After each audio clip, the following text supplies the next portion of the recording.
Everybody, happy Friday. It is August the 6th, 2021, and oftentimes I like to say this sarcastically. Today I'm not. So, slow news week. Post Post National definitely I was chuckling because usually what I end up doing is I go through Sports Collectors Daily and stuff and try to find some fun stories and whatever. But I scanned through it and I scanned through it and I scanned through it at the end I was like that emoji with the shrugging. I was like, okay, wow. Even my SGC3 Honus Wagner, which I've been kind of keeping an eye on, is I don't think there's going to be any more action on it until the very end. So it's one of Yeah. those things where it'll be like maybe next week there'll be a little bit more movement on it, but it's like no, we've been in kind of a little holding pattern post national, which fair enough.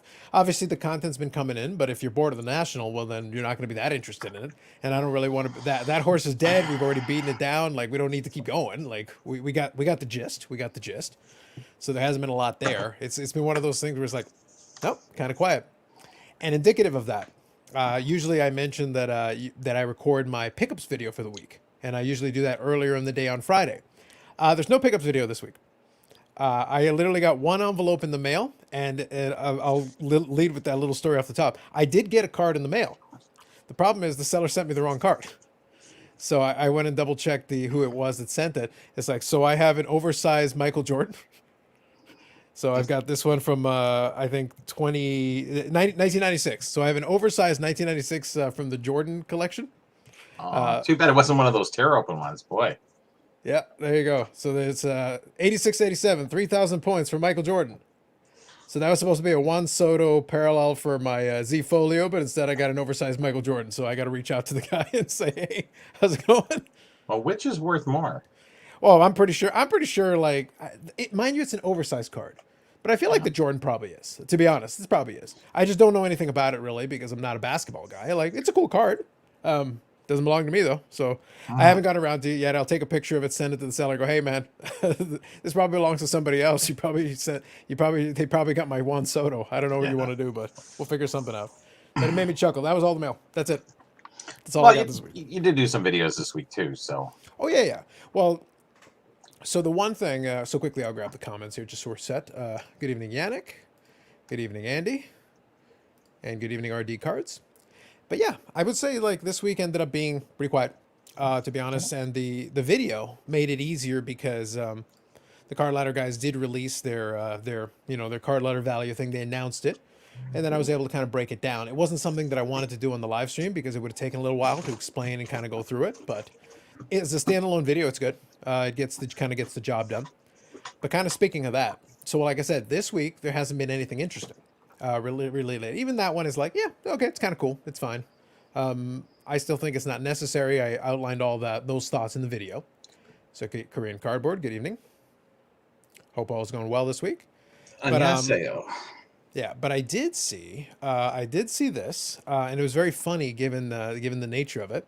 So obviously Jeremy's doing his usual thing on Saturday, and we don't talk about it much because frankly it's not that interesting.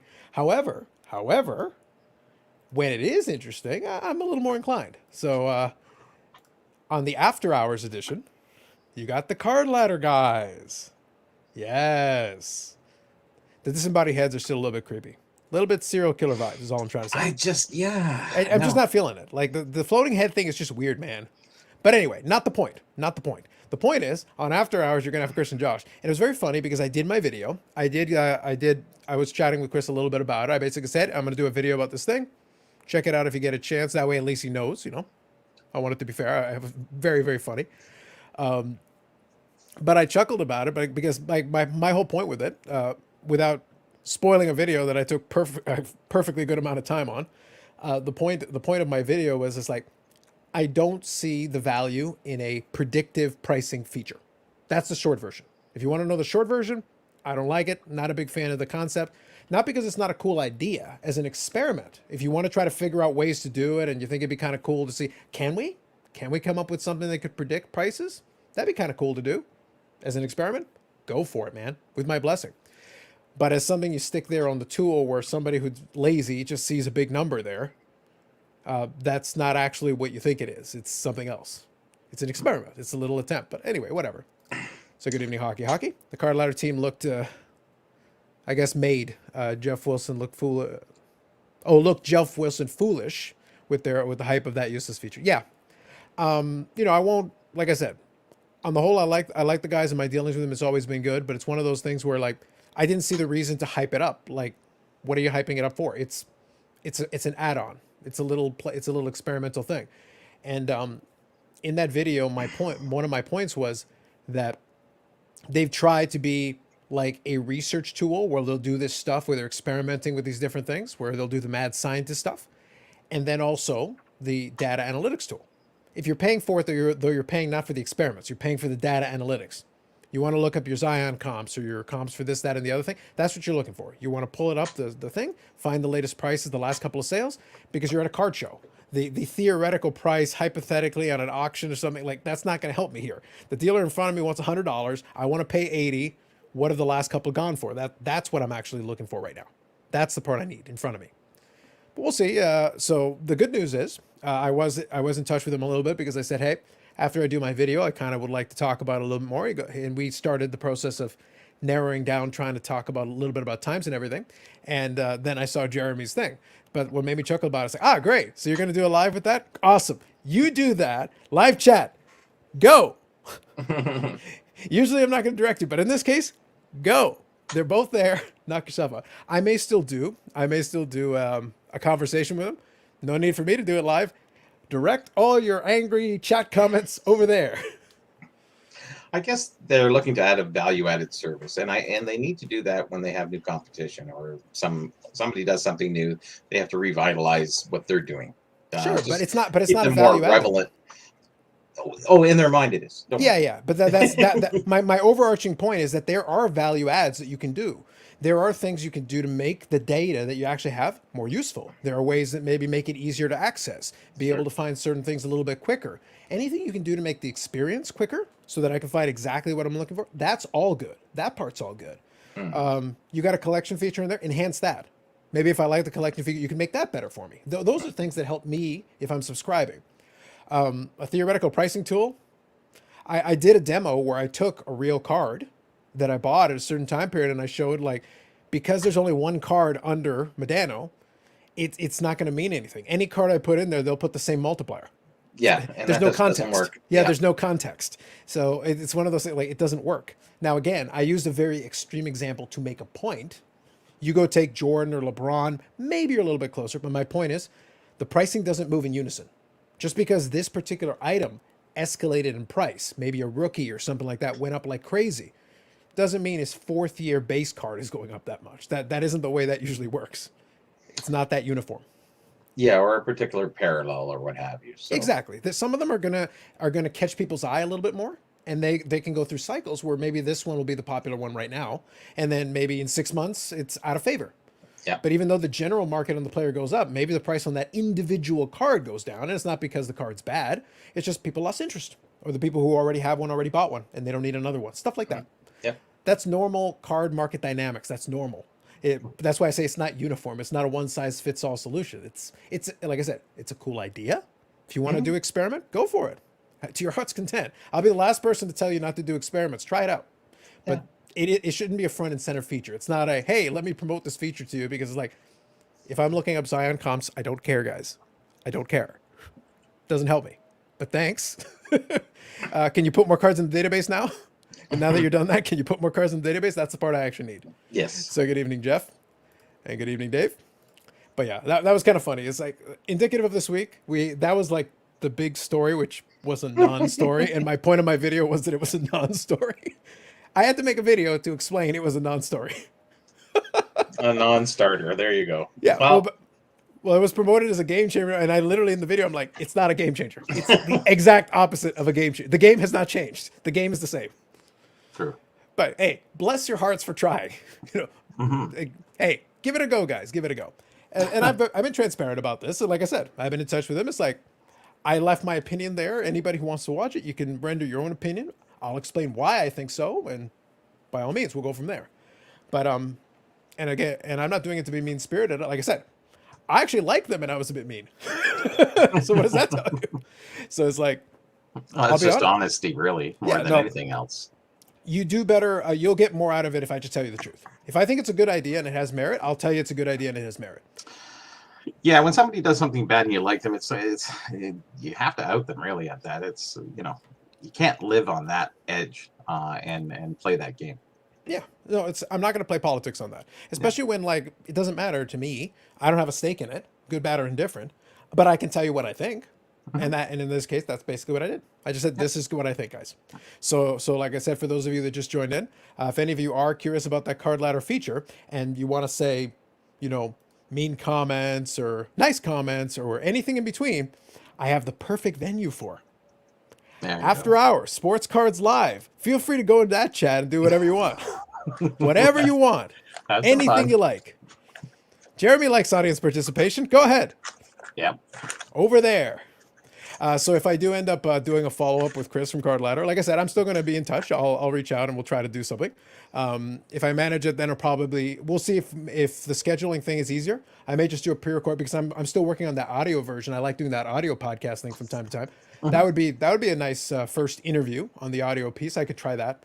I'll think about it. We'll see what works because then I can kind of do it at the time that makes the most sense and just hit record and go. For sure. Yeah. So good evening, Vintage Oddball Cards. Rick, do your own research. Totally agreed. I don't get it, but yeah, no, I'm totally with you. What I will do though, the advantage of this being a quieter week is that I started mapping out and planning. I want to make a video on that eBay one. I want to do a little bit more about the eBay one because right now it's not ready for prime time. Just to be clear, I'll give you the short version. It's not ready for prime time. No, it's a But it's beta got anyways. cool ideas. It's got cool ideas, and the potential is there. I can see the potential. They're gonna have to do more work on it. But today it's a mediocre application at best. But it's a beta, so I'm not gonna slam them too hard for hey, it's a first attempt. There's a little bit more to do. And We'll get there. eBay has the money for it too. Exactly. That's why I'm like, that's the reason why I'm not gonna call that a review. I'm just gonna call it like, hey, this is a first impression. This is what they got right now. This is where some areas they need to work on is. And this is where I see the potential. And here you go. If you guys want to play around with it, it's free. Yeah. Free is free. You know, it's all good. Exactly, Andy. Researching yourself? Foolishness. Balderdash. Nope, we have Bobby. Bobby, you're the one researching for us. Oh yes, That's it. sorry. Yeah, like you're researching for us. I'm the ombudsman to the hobby. There you go. Correct. But anyway, you mentioned a little bit earlier that you were making some progress. You're getting through the Gretzky stuff in the 80s. How's that coming along? It's amazing how much Gretzky issued in the early 80s through Nielsen's William Nielsen chocolate bar companies. Between the tips and the different jerseys. I was on the Facebook jersey Gretzky website, and those guys know their stuff about Gretzky really well. But when it comes to jerseys, premiums, offerings, they I think it might be could be that it's just like, well, how do you ever sell this stuff, or how do you even buy it under what information are you buying this thing from? Well, this might be from this, or it might be from this. It's just because he had 4 different jerseys he offered in 2-year period. Mm-hmm. So, and one has 2 have Gretzky across the top. One's a dark blue. There's 2 white ones. And then I read in the newspaper, and I found this newspaper clipping where somebody was pissed off and they had to send it back because after one washing, it disappeared. And I know that one's a Cooper, one's a Sandow, and putting it all together. But I got it. It's all done, and it's just like, whew. And I hope I'm right because no one else is going to do this, honestly. Nice. So we'll see what happens there. So I figured I'd run through all of them, even though they weren't in order, chronologically. So I just ran through them and by the year and just went, okay, fine, let's get all the Gretzky's out of the way. Mm-hmm. So now I can jump back into mid 80s. So I'm almost through the food issue. So probably by mid next week, I'll be moving into all the souvenir and merchandise items, and that's a job in itself. But they're short, they're fast, and I can whip them off pretty good because I know most of that stuff off by heart. So okay, sounds good. So slowly getting there. All right, that sounds reasonable. I think it's going to be very, like I said, it's one of those things where we kind of just keep track of it as you're going along because we're going to be curious to see. I'll be very interested to see the final product because I'll be looking forward to kind of checking out that site. And then the target is still, I think, Fall Expo. You want to be able to have your booth there and be able to kind of promote it. Mm-hmm. That's kind of the intention. Yep. Is it going to be one of those things where I'm just asking the question in advance? Sure. Since it is a website, is it one of those things where you guys could set up some tablets and stuff and be able to let people see it, something along those lines, something visual? Oh yeah, for sure. There'll be a whole rundown of what you can do. So example, all that stuff will be drawn up because Andy is he does all that stuff. So he's going to set that all up. So when I come on and do it or introduce it, we can just pop a video on. I can, I guess I could talk you through it, but either way, there's still some fixing and finite things to do.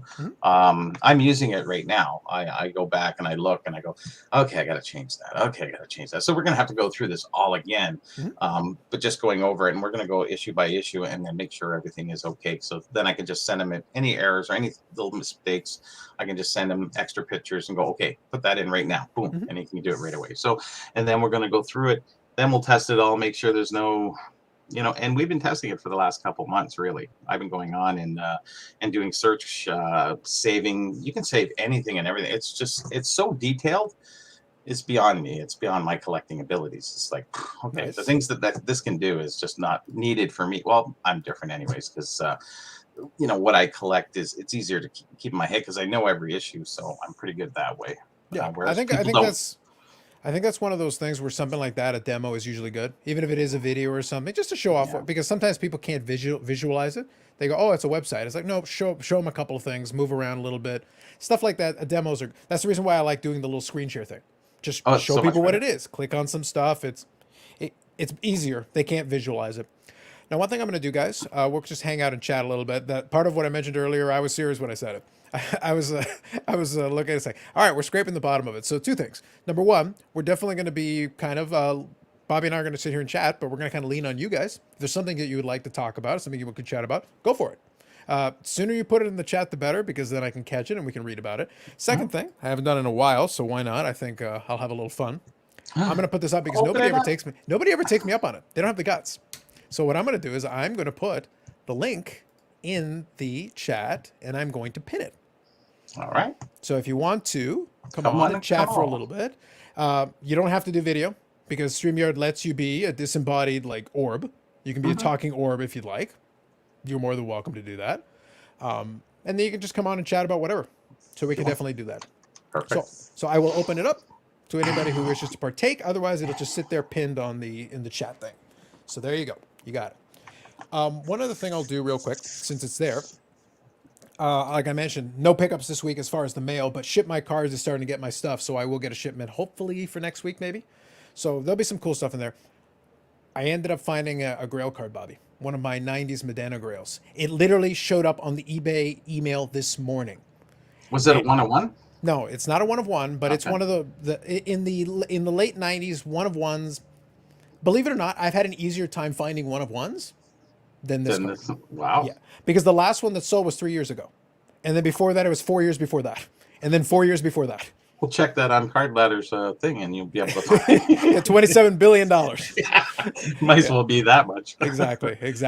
So it's one of those things where it's like, okay, it is what it is. I got to work with it. So anyway, so Sanderson D'Or is here. Good evening. So there you go. You are here. We will proceed. It's amazing when those things pop up because you almost lose your breath for a half a second and you don't believe your eyes. Just like, I can't, what? Well, to be on the safe side, I put a more generic search of the insert and the subset for the parallel. And so many times I get the email, there's stuff there, but it's one of the other players because there's 100 players in the set. And it's always like the same rotation of guys. It's never Medano, never Medano. I keep checking and checking and checking. And they are tough to come by. So even those ones come up only once in a blue moon. So every time I get the email, I check again. Yep, nope, delete, nope, delete. But this morning, I got up. I was a bit groggy. I go to check my emails, just in general. I get this thing. It's the usual thing. Okay, I'm going to open it up and see Yannick Perot or something. And I open it up and it's like... I click on it and I'm like, okay, it's based out of Canada. Good enough. I contemplated for about half a second putting in an offer, but they had it for less than half of what I was willing to pay. It was a buy it now. Okay, yeah, great. but they had it for less than half of what I was willing to pay. And I was like, ooh. Yes. Is that less than half of what the last one went for, though? Oh, no. Because the last one sold 3 years ago. The last one sold for $95, which is all well and good. I had budgeted $1,000. Whoa. Yeah, because I knew that the last couple for other similar players and equivalent, they were pushing 700, 800, 900 US. So it's one of those things where I figure I'm probably going to be somewhere in that ballpark. So this seller, how did he know how to put up the appropriate price on it? I think he guessed because he had 3 different they were the Z golds. Oh, So the okay. 97, 98 Oh, Z the golds. Z gold. Okay. Yes, but he had 3 different ones, and they all got snapped up within minutes of him putting it up. I bought the Medano, and the other 2 were snapped. Like Oh. not even a So other people found their player, and not even a hesitation. Boom, buy it now. So I'll wait on that one. Sometimes if you think about it, it can go. No, I was like, that situation, I'm not hesitating. But the bottom line is I bought that, and I'll actually show a different card that I got that I purchased. It's not in hand, but I purchased this past week. But between those 2, I'm like, I'm on, my wallet has said no mas. I'm on hiatus until I replenish the funds, and I'm not spending another extra dollar out of my pocket right now until we replenish some of that. So okay, I can see it. More cards in database means basketball only. Yeah, and that's one of the legitimate critiques I have. So either way, I'm still going to try to get Chris from Card later on, because I'll chat to him about this. Whatever Jeremy doesn't cover while they're getting yelled at in the chat, that'll be funny. Whatever happens there, like I said, go in that chat. Go there, over there. Sports Card Live. Yell as much as you want. The host loves your interaction. Go. But anyway, whatever isn't covered there, though, that I'm curious about, I'll still talk about.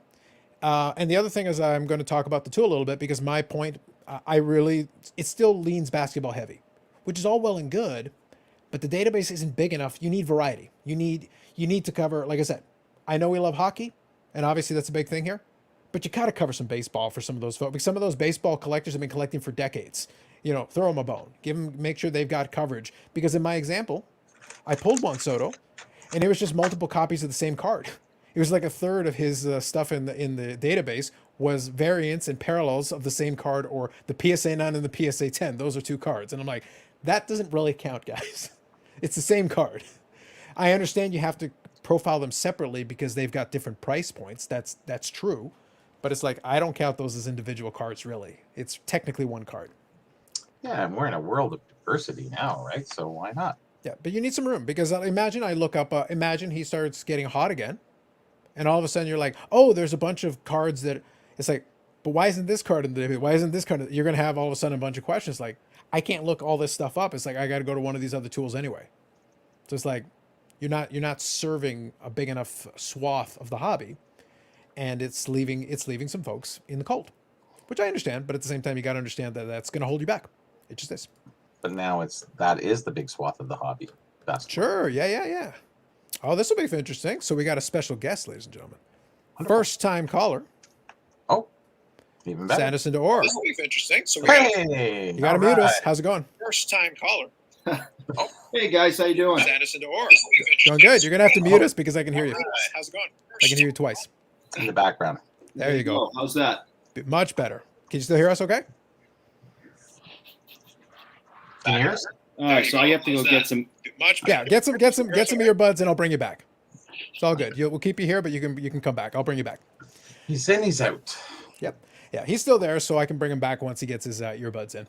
It makes it a little bit easier for us to hear you. All I was going to say was, it's been kind of fun. I'll be honest. I'm looking forward to a little bit of a break, so that's kind of cool. So that's pretty good. Yep, first time caller, long time listener. Exactly. So quickly, I'll share the card with you guys just so that I can show you. So that one was the Grail one that I mentioned, but I'll show you this other one as well. Yeah, just recently talked about the Z Gold too. Yeah. No, it was like we willed it into existence. It was a beautiful thing. So this is the Glory. I think I want to say 2018, 2019. I'll double check it, but these are cool looking cards. It's not a real shield. It's a manufactured, but it's a clean looking card. Like, I really like it. It's a good design. Big fan. So it's like, that's cool. But between that one and the Z Gold, I'm like, all right, I'm tapped. We're taking a breather. All right, round 2. How's it going? Can you hear us? Yeah. Hey, how you guys doing? Pretty good. How are you? What's up, Eric? Good. I can. I heard you guys kind of challenge the audience of who's got to be brave enough, and I'm like, well, I can't let that go. So I thought I'd come say hi. Yeah, that's right. No, that's good. I always leave it open, but a lot of folks are just kind of content to sit back and watch, which is perfectly fine. That's okay. I do put the challenge out because it's like, guys, we don't bite. If you want to come on and chat for a little bit, it is intended to be hanging, especially like this week. There's really nothing to talk about. I literally scoured. if I can find something at least weird or oddball or something, yeah, sure, we'll talk about that. But it's like, no, this week I got nothing. And it'll save you some cartilage wear, Eric. Exactly. Well, the first thing I want to do. Can you still hear me? Yeah, I can hear you fine. Okay, great. So the first thing I want to do is I want to show Bobby something. Nice. Okay. So good evening, James. Oh, he's got the book. Very nice. That's the tough one. That's the Playboy edition. There book you go. Number 2. Very nice.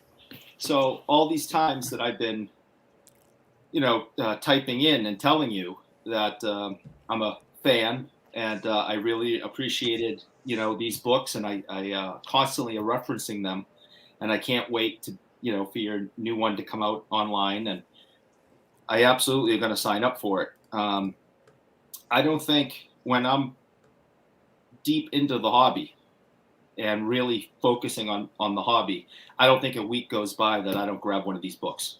Nice. That's Wow. a ringing endorsement. I'll take that. That's a great compliment. I have to actually admit it myself. Even the author has to look at his book every once in a while too. Hard to remember everything off by heart. But. Oh, sure. I just appreciate it, because the only thing I collect is vintage hockey. I don't have 20 Bobby Orr rookies or Gordie Howe rookies. I don't live in that that financial penthouse. But what I do have, I'm constantly referencing in these books, and I have always appreciated them.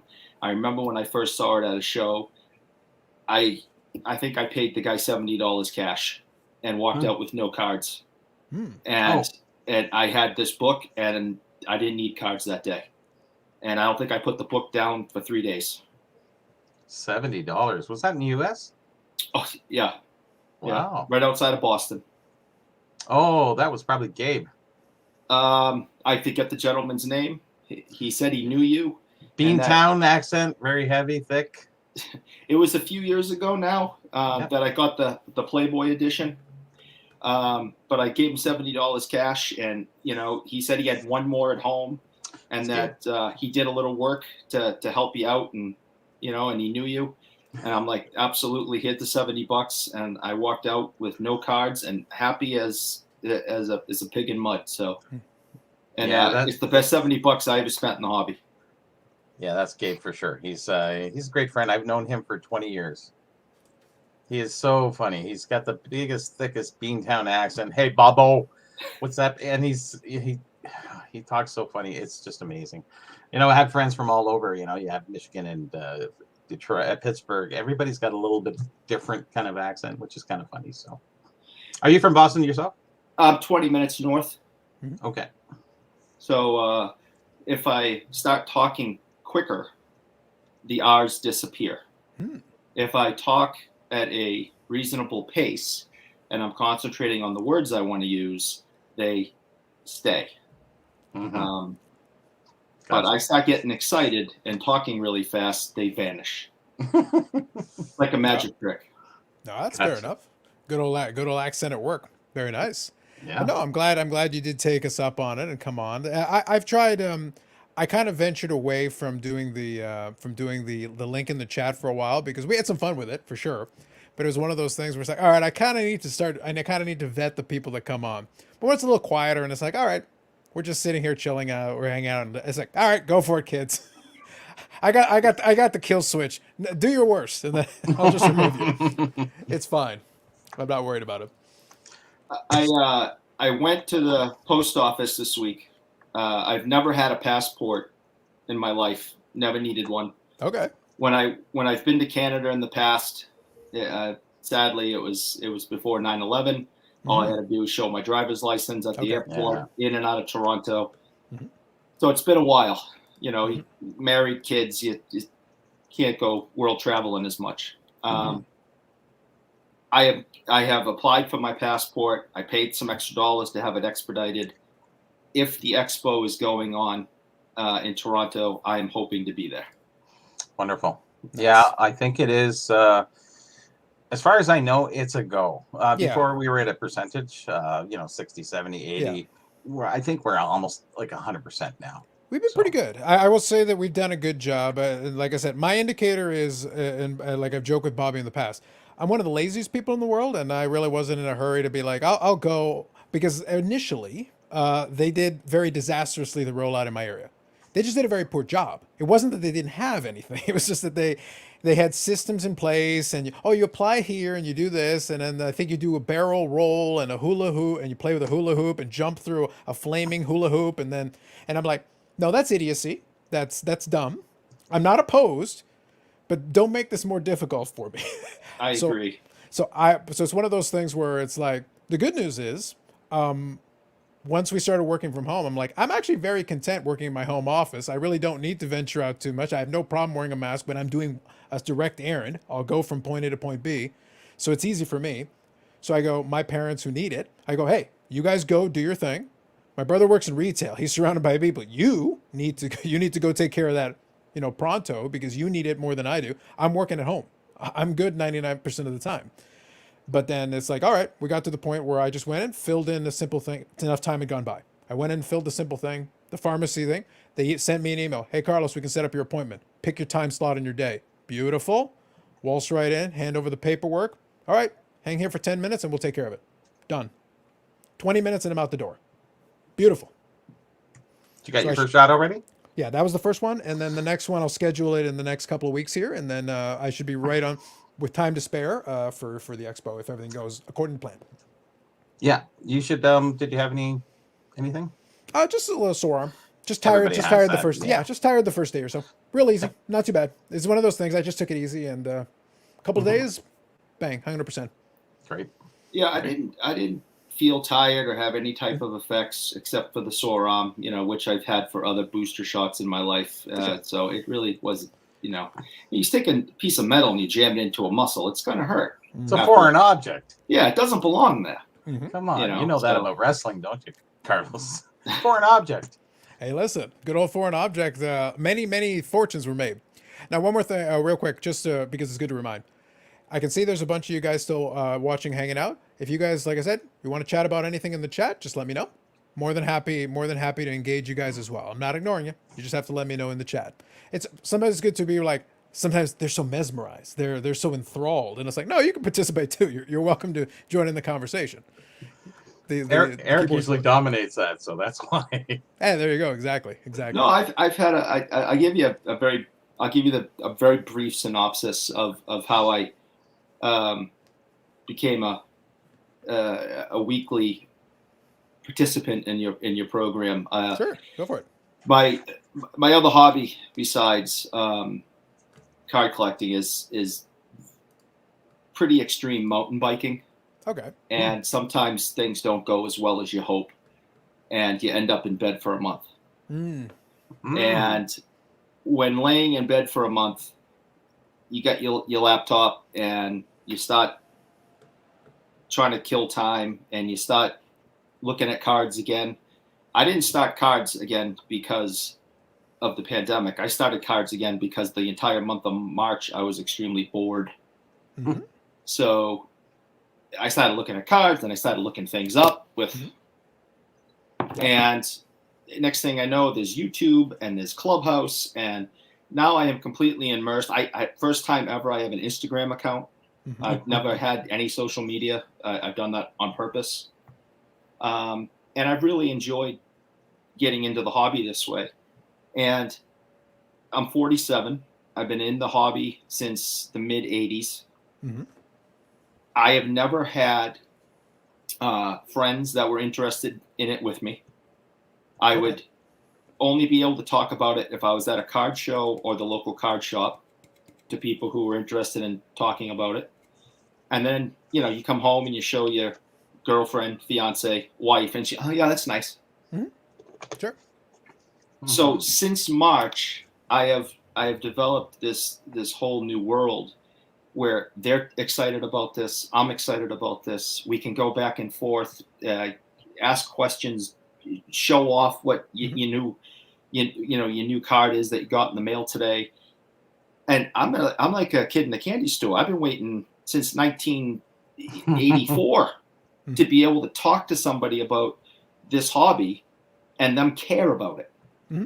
Yeah. So I've really enjoyed it, and I've been able to, be here on Friday nights and Sunday nights before, and I've gotten to know Jeremy pretty well, and he and I interact, and a whole bunch of guys through Clubhouse, and like you talking about Chris from Card Ladder earlier. Chris and I have become friends, and Eric Myers, and to go down the list, I've somehow become friendly with all these people that they actually know who I am. Yeah, there's been a whole community that's built out of a lot of it. And if you're participating in the Clubhouse, then definitely, because a bunch of those guys have taken advantage of that platform. I never got into it because it's one of those things like, all right, I already do a show, I already talk enough. I'm good. I want to relax on it. The format's interesting though. It's one of those things where it was an interesting format. I don't know what it is though. It feels like there's something missing in it for me. I can't put my finger on it. There's something video. about it that didn't sit right. No, that's not really necessary. If you're talking, you're talking. I think it's just harder to not talk over each other without that piece. It's a little trickier. Because we kind of use cues here. You can see when they're stopping, winding down, and then you can get in or, I know you want to chime in, Eric. I just want to read this one from Hockey, just so we get it in there. So any chance of the Card Ladder team appearing on Sports Cards Daily? Are you talking about Sports Card Live? Because they are. Sports Card Daily. Sports Card Daily is, exactly. So just if you could clarify that one for me, Hockey, that would really help me. Aussie Card Dad, good evening. Thanks for popping in. This one I couldn't quite make out either. Do you consider yourself as vaccinated, more brave than Kirk Cousins? Is there something about Kirk Cousins and vaccinations? I don't know. Something. What the heck? Well, Kirk Cousins is the quarterback. But I'm not familiar with any particular news about him. If Adam N, if you want to clarify that a little bit, it would help me. I think someone. I know who Kirk Cousins is, but I don't know if he's got anything going on. Yeah, talking too much isn't good. Yes, Dave. Yes. Sports Card Daily. Oh, okay. So Ziggy show. Yeah, sure. Yeah, sure. Yeah. Any chance of them? I'm sure Ziggy would like it. I think that would be. I don't think that would be reciprocated. Very entertaining. Let's put it this way. Ziggy came up in my Instagram from individuals that may be associated with that. He is not. He has his enemies. They have theirs. There are mutual enemies. That's the way I'll put it. Yeah. Oh, here we go. Oh, okay. So loser. And good evening. He's against mandatory vaccination. It's not really mandatory.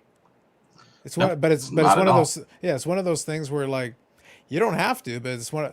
I guess it's one of those funny things where, and this is maybe the way I put it, because people go like, oh well, I'm not going to get political. I'm just going to be logical for a second. It's not really mandatory, and if you genuinely don't want to, good for you. But then you say your rights. Fine, fair enough. What about my right not to be near you? What if I don't want you around? Like, it's cool. You do what you want, but then your problem shouldn't be my problem. Yeah. There's a lot of stuff tied behind that, and I'm not being political at all, but they also say that even if you have the shot, you can carry it just the same as anybody else. So what's the difference really? Well, the difference is percentages. It's one of those things. The flu shot doesn't mean you never get the flu. No. The flu shot means it reduces the likelihood or the severity if you do. That's it. That's all it's designed to do. That is all. It's one of those things where I think people take this idea like, oh, you get the vaccine and you're cured. It's like, no, that's not the way that works. It means that it will decrease the likelihood, one, which is a good thing. Yep. And two, if you do, it decreases the issues that you could have from it. That's exactly. It gives you a better chance of recovering quicker and better. That's it. To me, that's worthwhile to me, especially since I'm not being charged for it. Like, if I had to pay for it, it'd be one thing. It's like, but I don't. I can set it up and book it and book a time and place. So I get the idea, but at the same time, here would be my thing. If he doesn't want to do it, cool. But if the NFL is like, okay, cool, but we're not letting you on the field. So, at that point, you are deciding you don't want to work. And if you don't want to work, that's different. So it's not really mandatory, although I suppose in this case it's your employer mandating it, not so much the government. Yeah, tough call. Yeah, as I said, at the end of the day, you do you. But then if I don't want to deal with you, we have to figure out something. Because my liberty of not dealing with you is also in play here. And we got to figure out a way to kind of intersperse a little bit there.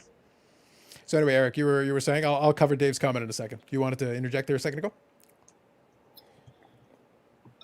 I definitely don't want to talk about the politics behind the vaccines. I'm a very moderate person. Stay out of that one. Prior to Yeah. that, we were just finishing up the conversation. I think we talked about that you're planning to come to the show, and I think we're in a good state. What really precipitated that overall conversation is that we're closer to a state where I think we can pull it off. That's really the key for us. And if we're at a state where we can open the border, then to make it plausible, then dealers can come over. And if dealers can come over and patrons can come over, I think you're 100% green light. I think you're like 99.5% green light right now. It's pretty strong. Yeah. And I'm hoping that will continue. And because it's something I'd really be excited about. I could have gone to the National in Chicago if I had chosen to. I had the ability to do that. My interest is basically, like I said, vintage hockey. Mm-hmm. Why take those funds and the hotel and the airfare and the money I spend at the show and spend it at a place where, 10 tables in a row is Kobe, LeBron, Giannis, and Messi cards in slabs that are tens for $10,000 each. And then you get, one table with, Ovechkin cards and Crosby cards. And he's like, yeah, I sell hockey. Mm-hmm. So I want to come to where people are as passionate about vintage hockey as I am. Mm-hmm. And there's going to be millions of things I could never purchase in a lifetime, but it's going to be there, and it's going to be there to see, and it's going to be like a museum. Yeah. That's why we talk about that show. It's not at the same scale, but elements of what the National is, the Expo has historically done, because you used to have memorabilia displays and stuff like that would be brought over. And the idea was, this isn't for sale. It's just for you to look at. Have a look. Take a look at these vintage jerseys and this equipment and this stuff, and we'll put it on the display here for you. You can take some pictures of it. That's what it's there for. It's just here you go. It's a display piece. Take a look. Enjoy. It's just for your eyes, because we've got the Hockey Hall of Fame. It's not far. It's one of those things where there's plenty of hockey stuff. If you want to see hockey stuff, we got it.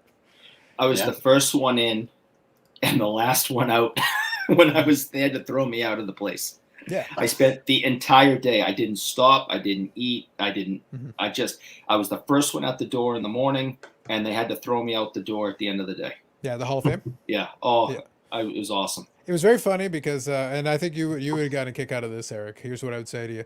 I actually spent maybe about 2 years. I worked in the building the Hall of Fame's in. Oh. I work upstairs in the offices because I was working for RBC at the time at the bank upstairs. Right. So downstairs is the Hall of Fame. Right. So for one of the days, my manager was like, "Hey guys, so we're gonna go do the gathering with everybody else." They were having like a larger team. I worked with the procurement group, so we're having the larger gathering. It's gonna be at 6:30 or whatever it was. I don't remember the exact time. They're like, all right, you guys want to take off a little bit early, and we'll go get some pints and everything. But if you want, we can go really early, and we can go down to the Hall of Fame. I got free tickets where the whole team can go. So as a team, we went down to the Hall of Fame and just waltzed around, took some pictures, and did it. We work in the building. It was one of those things where we're right there. We just have to go downstairs, down the escalator, because we work there. But then we spent the part of the afternoon there, and then we went to go get some pints, and then we went to the general team meeting gathering. My manager was good for that. That was usually something we got to do. Yeah, just being in the building and the smells of the Stanley Cup coming up the air ducts would be too much for me to handle. I think it's one of those things you get acclimated a little bit too much if you spend 2 years in the building. But it was cool to go because it's fun to see. Because by that point, I hadn't had the chance to visit since Medano got inducted. So I was like, oh, cool. Let me go over to the section. I'll check out the plaque. And I was like, pretty sweet. It was a fun little excursion in between some other things. Quickly get caught up here. So Dave, better chance to go in the Hall of Fame. I don't know, man. I think you do have a better shot going in the Hall of Fame. Like a much better shot. Much. Yeah. So Loser says that's why they dropped the hospital. Dropped him. Yes, a hospital should probably drop Kirk Cousins. It's like, yeah, I'm against what you do. Anyway, yeah. So just getting caught up here. So Loser says I'm a Kirk side, but respect you not wanting to be around people who aren't. Yeah, it's one of those things where, again, let's keep it general. The idea of personal liberty is all fine and dandy, great, but personal liberty is not a one-sided street. If my personal liberty is that I want to beat your kid over the head with a baseball bat until they die, well, that's against the law too. But it's against my personal liberty. I want to do it. Well, the law says you can't. Why are you infringing on my personal liberty? That's not the way this works. You don't just get to do what you want, or you don't want to do it, but then somebody else is like, well, I've got family members who, if they get sick, it would be really bad for them, and I don't know where you've been. So I don't want to have to deal with you. Why should I have to? The same way that you wouldn't want me to go around. If I was sick and I was hanging around you, you wouldn't like it. Vaccine or not. You wouldn't intentionally want to be around somebody who is clearly and demonstrably sick, would you? Probably not. Wait till in the near future when somebody comes after COVID and everything.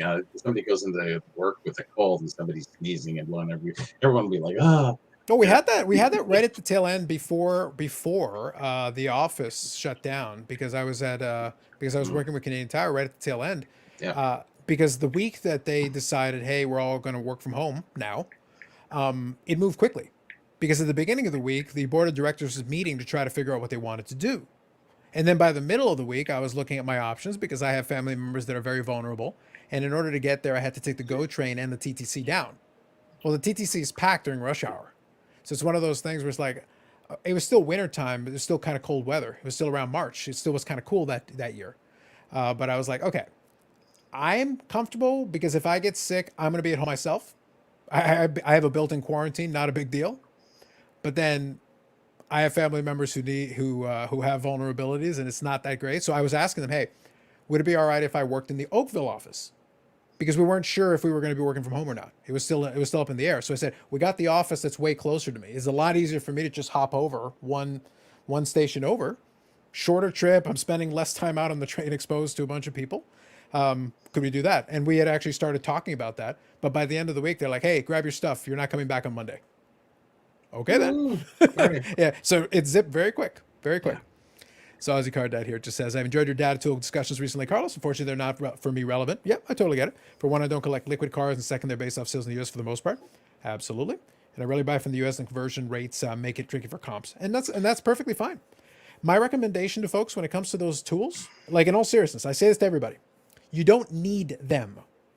If you're working card shows and stuff and you consistently need comps all the time, I could see an argument for it. But my recommendation, again, I like the card ladder guys. I do. But I said it to Chris's face, like, if your company goes out of business, I don't care. Yeah. I said it to his face on live stream when we were talking. Not because it's like, oh, I want you to go out of business. No, I don't think this tool is for most people. And that goes for yours and market movers. I'm not playing favorites. It doesn't matter. These resources are available for free. eBay TerraPeak is free. If you're just a collector and you want to just pull up some recent sales and stuff, the free version works perfectly fine. And they're not fact-based; they're speculatory. So, well, the new piece of data, yes, but when you're just looking up last couple of sales, it is what it is. It's like you're just looking up sales. I was talking to Chris yesterday, and I won't go into too many details, but he Card Ladder added some new things to their programming yesterday, and there's more coming. That's not a secret. He announced that to a room of 20-something people yesterday in Clubhouse. So that's not a secret. So yeah. And I told him, I said, I fully support your business. I hope it. I'm happy for you that you're adding these new things and your business is growing. It doesn't apply to me, and I think it's great, and it's definitely great for people who are moving cards, who are investors, who are dealers. But for a guy that I want to get a 1970 O-Pee-Chee Gordie Howe card, there's not much there for me. Exactly. And he totally understood that. He was like, absolutely, totally got it. Yeah, but that's why I say these tools are not for everyone. They never should be. They never should be. You just need to. Unfortunately, most reviews just look at the general thing, because when I did review both tools, my conclusion in it was they both have merits. They both have pluses. They both have minuses. There is no perfect tool. But if you don't need it, you don't need it. Well, for number one thing you should figure out is this even for you? do you even need this at all when there are free alternatives? Because there are free alternatives. So if you can understand that, then the good news is, and I don't remember if I phrased it this way, but I might have. I said, well, the good news is I can save you 15 or $50. If you're not looking up comps all the time, you don't need either. So I just saved you 15 or $50, depending on which one you're looking at. So it's like, it's not necessary. It's, if it makes sense for you, it makes sense. If it doesn't, it doesn't. Don't worry about it. And for what little I know about Card Ladder and other programs, if you need it, it's a really good tool. It's you know, it's definitely something that you want in your tool bag. Yeah. If you have cards in the database, yes. A 1970 Gordie Howe card, it's not there. Absolutely, exactly. And this is when Bobby all of a sudden pulls out a 1970 O-Pee-Chee Gordie Howe card. Yeah, exactly. No, I hold on to it.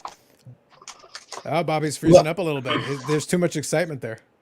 Really? Yeah. Well, it literally, as you were grabbing the book, it froze up. Now you're fine. But a second ago, it literally froze up as you grabbed the book. You want to do a double? Go ahead. Exactly. Oh, it's yeah. There we Go go. ahead. Twins. I don't know if I can match. I got a couple. There you go. I have a copy on the no- shelf there. Bobby sent me a copy, but I do have a copy on the shelf. All right, this is very important. I think this is a good talking point here. What I like, so for the record, when you pull your own comment, I still see the old comment. So Mr. Wonderful screwed up his first comment and then had the copy and pasted it himself. So let's do the first one first. And Eric, you can help me with this. Okay. So first, it becomes back to me. That was the typo that he screwed up. It's like, doesn't it? You fucking narcissist. Now, am I a narcissist? Like, Yeah. So- My opinion of you is you are a comedian okay. who is very self-aware Mm-hmm. and a very dry sense of humor, which I am the same. And I don't think you take yourself seriously. And I take this very look. Yes, look, I'm the sorry. man wrote it a second time. I know. This time he corrected his spelling because he was too stupid to do it the first time. But the second time he got it. If I thought for a moment, 90% of the things that you say, you were taking yourself seriously, I would have walked away in March. Right. But I think we share a similar sense of humor. And I'm finding myself laughing most Fridays and having Well, a pretty we good try. time. There is. It's one of those things where when I am talking about something specific, the tone will shift appropriately. We try to balance it out because it's intended to be a certain amount of silliness. But to be clear, I am a narcissist. But thank you for Mr. Wonderful. And it is your show. And it is literally my show. I am a narcissist, and it's also my show. I just show up. I'm not even scheduled to be on. That's exactly it. I gotta be honest. When I first discovered this, Mhm. I didn't get the whole "because I'm Carlos" thing. Yes. I did not get it. After a couple of shows, I got it. Yeah. I got it. It makes total sense. I thought it was utterly ridiculous. Mm-hmm. The day I found it, Mm-hmm. I go, "This is utterly ridiculous. This is just foolish." Mhm. Well, this is still not wrong. There's elements of that's correct. Yes. Yeah. Well, exactly. And within 2 shows, I'm like, "Oh, that's perfect." But did you ever hear the origin story to it, in addition to the ridiculousness? Did you ever hear the origin story? I can't say that I have.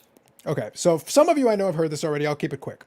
The reason for the name, in addition to the ridiculousness, that's part of it, but it was actually a running joke at my old job. And a couple of jobs actually it carried over because I worked tech support for years. But my job was to fix stuff. Like, so there'd be an issue or whatever. But a lot of times I do training. So I train some of these folks to do their stuff as well. And I have a sarcastic, dry sense of humor, and I'm a smart ass. So if you give me something that, if I look at it, and the analogy I used to use is House. If you remember House from the TV show, Sure. I basically in my world I operated as House. When I interviewed for one of my jobs, I said like, so basically what you do here, yeah. When I do it, I'm basically House, minus the Vicodin. Minus the Vicodin, I'm basically House. That's that's what we're talking about here. But I told him when I know my stuff, I take the time to learn my craft. When I learn my stuff, I do it. I'm willing to teach anybody because part of my job was to train. these folks to do the job. But I am going to have some fun with it. I'm gonna mess with you. I'm going to challenge you to figure it out. I'll help you. I'll direct, because if I'm supposed to be teaching you, giving you the answer is not going to help you. So a lot of times I'd look at it, diagnose it in about half a second, and they've spent like half an hour trying to figure it out. And I'd just be like, okay, so I already have the answer. And they're like, no, you don't. And it's like, yes, I do. So do you want me to just tell you the answer, or do you want me to give you a couple of hints? So I give them a couple of hints, and then finally figure out, and it would be something really simple that they completely overlook. And then they'd be like, how did you, because I'm Carlos, and I'd walk away. Exactly. And after you do that enough times, it becomes like your reputation. Well, when I went to the bank, very serious, very stuffy, I worked on the tech team, and I had one of my colleagues there who had been working on the tool a little bit longer than I have. Young guy, but very smart, super smart guy. But I always like poking fun at him because he'd miss easy stuff. And the most complicated ones would get put on me because they'd struggle with them. And then sometimes, though, they get stuck with them, I'd walk over, do the same shtick, and then be like, and I'd fix it in about half a second, and it'd be like, how do you? Because I'm Carlos. And I literally would already be walking away. So I just carried it over to the channel. That's all it is. There's a TV show that could be wound around that, you know? Yeah. Or maybe there has been. But sometimes you got to have fun being a smart ass. And I worked with the same team for 5 years. Like, they got used to it after a while, where it's like, sometimes I wouldn't even say it. Sometimes I just look at them for a minute, and they're like, it's because you're Carlos, isn't it? And I would just walk away. Once you train your team members, they learn the ways. So there is an element from real life that I carried over into it, and I brought it to the name of the channel. And we play up the that's obscenity. perfect. Like I said, it took me a couple of shows as I wasn't grasping it, but after 2 shows, perfect. Mm-hmm. Absolutely. I always have to have my phone with Mr. Wonderful. I gave him timeout last time, but this time around I was like, we're done. Hey, I gave him another chance to behave himself. If you None don't of that like language the show, around why here, come sir. back? I don't get it. I say this with seriousness. He has to be a moron. He has to be, because it's like, if you genuinely get no value out of it, why are you here? I don't understand. Just go somewhere else. Nobody forces me to come here on Friday nights. But I think sometimes people think that there is like a mandatory. It's like, guys, I don't force anybody to watch. You don't have to. I understand. I'll understand. Do whatever you need to do.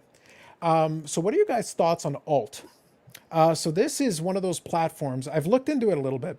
This is one of those platforms where they're doing a little bit of the, I think they do it more through the app. They've actually got their own little platform working on it. I've got a handful of thoughts on it, but I need to look at it more. I know what you're talking about, and I've just started looking into it, but I haven't developed enough thoughts on it. So you know what? I'll back away from this one because I know what you're talking about, but I haven't looked into it enough. I don't consider myself informed enough to even render a good opinion yet. I need to look at more.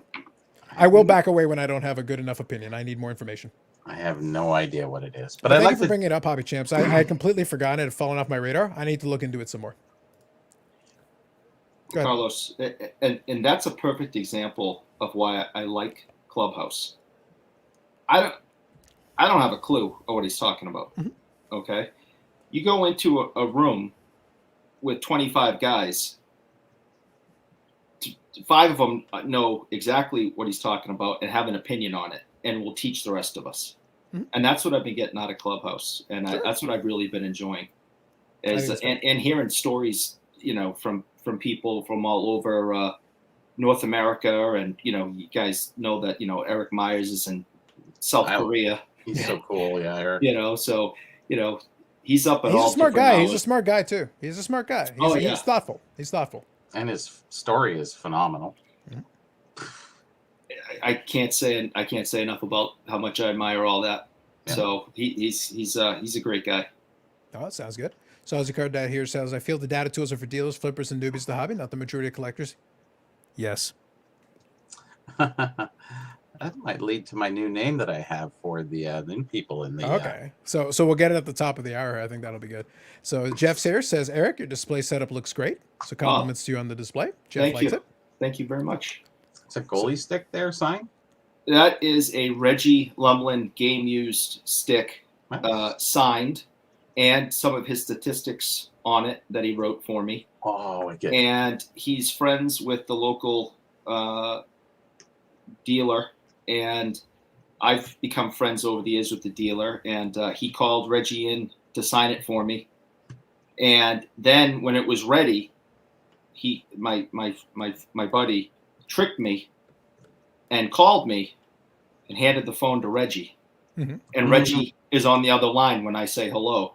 Mm-hmm. And he's talking to me in his, French Canadian accent, telling me that the stick is ready and to come down and pick it up. And it was great because he was my childhood hockey hero. Nice. He played for the Bruins from 87 to 93. And that's a huge picture of him on the wall behind. That's autographed. Him and Ray Bork have both autographed that. Nice. And I have a lot of Reggie Lumlin stuff. So, I mean, ridiculous amounts of stuff. Nice. And, to actually have him call me, even though I'm 47, I felt like I was in high school again, back in the 80s. So I'm like, you got to be kidding me. This guy's calling me on my phone and talking to me. Mm-hmm. It was awesome. Well played. Nicely done. Very good. So quickly get caught up here. So Aussie Card Dad. So this was for Mr. Wonderful here. The old saying applies. If you don't like, then don't watch. These are facts. Definitely correct, Aussie Card Dad. So here, we need more content creators at Carlos. I agree. Something different to the norm and more of the variety in the hobby, better for us. Yeah. The thing is, we're not trying to be like everybody else. It would be really boring. Because if we're trying to be like everybody else, it's like, no, I just recommend you watch them. Why the hell do I need to do it? If you're already doing it, then keep doing it. I don't need to. Look at, I got this comp that whatever. We need a top 5 from you. So we need a top 5. Oh, top 5, yeah. Top 6.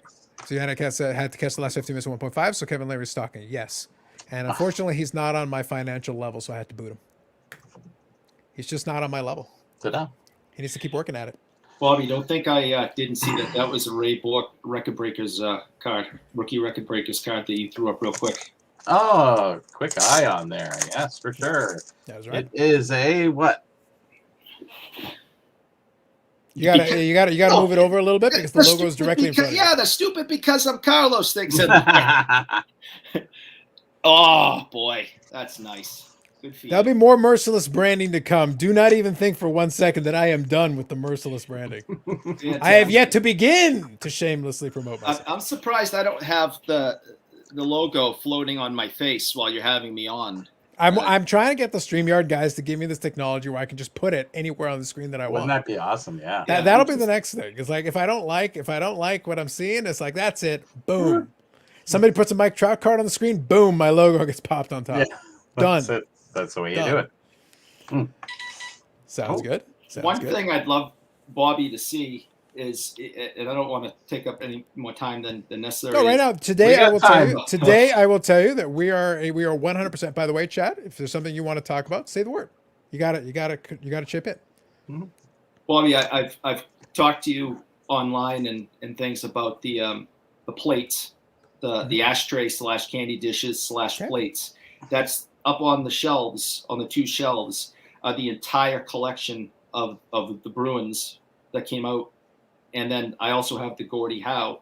And in front of each plate is an autographed puck of that player. Nice. That's what's up there. Yeah, you can't see it really. It's too far away, but those plates are really, I wish they did every team. They did the logos of the other teams of, as we found, 6 or 7 other teams only.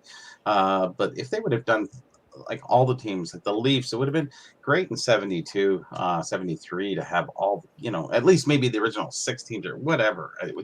I just wish more people jumped on top of those things. It's really unfortunate, but. And the lesser players, and I say that with respect, of course, their plates are worth the most. A Rick Smith plate is worth more than a Bobby Orr plate because everybody kept Bobby Orr. Everybody took care of it. There's a million of them. But Rick Smith, people are like, why do I want Rick Smith? And this is where my new website will help, because now I have the space to put all that information, because there's 3 ads. They advertised, and then they advertised the full list, and that's the complete set. And then after that, they advertised, but Sanderson got traded away, so he wasn't on that list. And Rick Lee wasn't on that list. And all these other ones aren't on that list. And you're going, oh, there's a 3rd checklist. Then the 3rd year, Bobby Orr alone. Wonder why. So they tripled down on Bobby Orr. That's why he's there. And that's why there's so many of Bobby Orr. So Gotcha. all that information is there. I have everybody who got traded and who came back. So Sanderson did come back, but they already discontinued his plate at that time. So he's a little bit harder to get. My favorite plate of all is really the Ted Green, because Ted Green is here, and then you got Cheevers in the background. Great picture of Cheevers. It's I like know a double. We both. That's my favorite too. It's right up there on the top shelf. Yeah. So that's the extra information that I'd love to add, and I only had a paragraph to do, and even in the other book, you know, it was just a paragraph across the top. And while you were talking, I know, Carlos, you were saying in American prices, but if you look in my book, Eric, books, I always say priced in USD.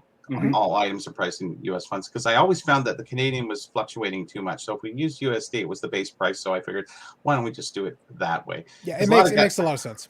Yeah. Yeah. Because guys were going, it's only $40 here. I said, that's US. And they go, oh. And when the dollar's at 1.5 back in, it's like, yeah, well, it's like $60. Yeah, there was a stretch of time where it was miserable to buy. Great to sell, though. If I sold to American buyers and I was getting USD back and Canadian dollars were like 1.5, I was like, I'm rich. Yes. It's one of those things where it kind of works both ways. It's better if you're a seller in that situation than if you're a buyer. So quickly, I'll get a couple of these comments here just to get caught up. Hockey says, I can't see Mr. Wonderful's comments. He must have blocked me. That's strange. That's odd. Click. Not that I would do that. That would be wrong. I'd be infringing on the civil liberty to talk nonsense. I would never do that. Oh, no. No. Never. My show. So Hobby Champs here says, Alt is a way more functional and progressive COMC, slabs only, so very similar to my slabs then. Okay, cool. Capped at 1.5 selling fee. My slabs is 1, but still very competitive. I would say much cheaper than eBay. No sales tax. Send them a slab for only the cost of shipping. So basically, it sounds like a vaulting service. Instant payments up to 10,000. eBay buys shipped here directly to their vault. Yep. Okay. So vault. Pop reports right on listing page. They do high resolution front back scans for you. So basically, another opportunity. That sounds interesting because I would look into it because there's a lot of these vaulting services now. It's become a thing. I know Golden wants to do his own vault as well, and he might have already started on that. So a lot of these companies are taking their step. I understand it, because if your intention is to move the cards anyway, the vault already has insurance. It already has the various ways of selling things. You can probably press a button and put it right onto a selling platform, be it eBay or something else. I can get it. I can understand the value to it if you're looking to do that. There's a lot of them in the space now. Yeah. So they're not quite at the same level, but this is where it gets, this is maybe a separate conversation, but maybe something you guys in the chat can chime in on this a little bit. One of the things I see where I keep hearing about folks proposing all these new grading services, it's the same problem as proposing all the vault services. If you segment and fragment the market a lot, it gets a little confusing because it's like, okay, so which vault are you in? Which other third-party grader are you using? Because if we've got so many, people are going to pick their favorites, of course. But at the same time, the other problem you run into is at a certain point, it's like, so I don't even know how to value this. I've never heard of this third-party grader. They could be perfectly fine, but I have no idea who they are. They have no track record. They just showed up 5 minutes ago. What am I supposed to do with this? It depends who promotes them online, right? Too, another thing. That's where the influencers come in, right? That's right. Yeah, but it's problematic. But the vault services I could see headed down that path because PWCC has its vault. Golden has taken its stab at it, and I know Golden wants to compete with PWCC. Sure. If Alt is doing their own vault as well, that's another thing. My Slabs doesn't have a vault, but they've got their marketplace with a 1% seller's fee, which is very competitive. ComC technically has a vault, yeah. It's a little easier for the exchange, but it is a vault, yeah. Yeah. Premise-wise, it is the same thing. So they got that thing going on too. So that's kind of, it's almost a race to the bottom on fees and like get as many cards in as you can. Because I know ComC bragged about, I think they had an email where they bragged about how many cards they took in at the National. Like a lot of dollars worth of different items and materials that they've got. And I'll see if I can find the email, but it was substantial from what I remember. So it's one of those things where they're all taking stabs at it now. It's kind of cool. It's kind of interesting. Nice. I like it. Well played. What was that? That was a ringtone? That was my wife. That's my wife calling. Interesting. Okay. Okay. Gotcha. Mute. Yeah, gotcha. So anybody buying Bobby Eaton cards? Yeah. Anytime a wrestler passes away, they do get going here. Sobby Champ says they're simply way cheaper than Golden PWCC Vault. Well, mind you, PWCC right now, I think they're doing a thing where it's free right now. So it's hard to be cheaper than free, but I can understand what you're getting at. Yeah, that would be smart of them to do that. Yeah, because they're basically just trying to get market share. That's why I talk about so many vaults. Yeah. Everybody's trying to do is trying to get in the game, and basically it's a race to who can get the most amount of cards in their vault, and the most valuable cards, and the most rare cards, and the feature cards, stuff like that. PSA mentality. Mm-hmm. It makes sense. Like right now, it's new real estate. They're all competing for the real estate right now. Yes. They want to get these big collectors to vault with them. That's really what they're trying to do. So, Bobby, you're an influencer at 70s hockey cards. Any high value WHA? High value WHA. No, I don't have much in the WHA. Probably a few cards. I have more collector's items in the WHA.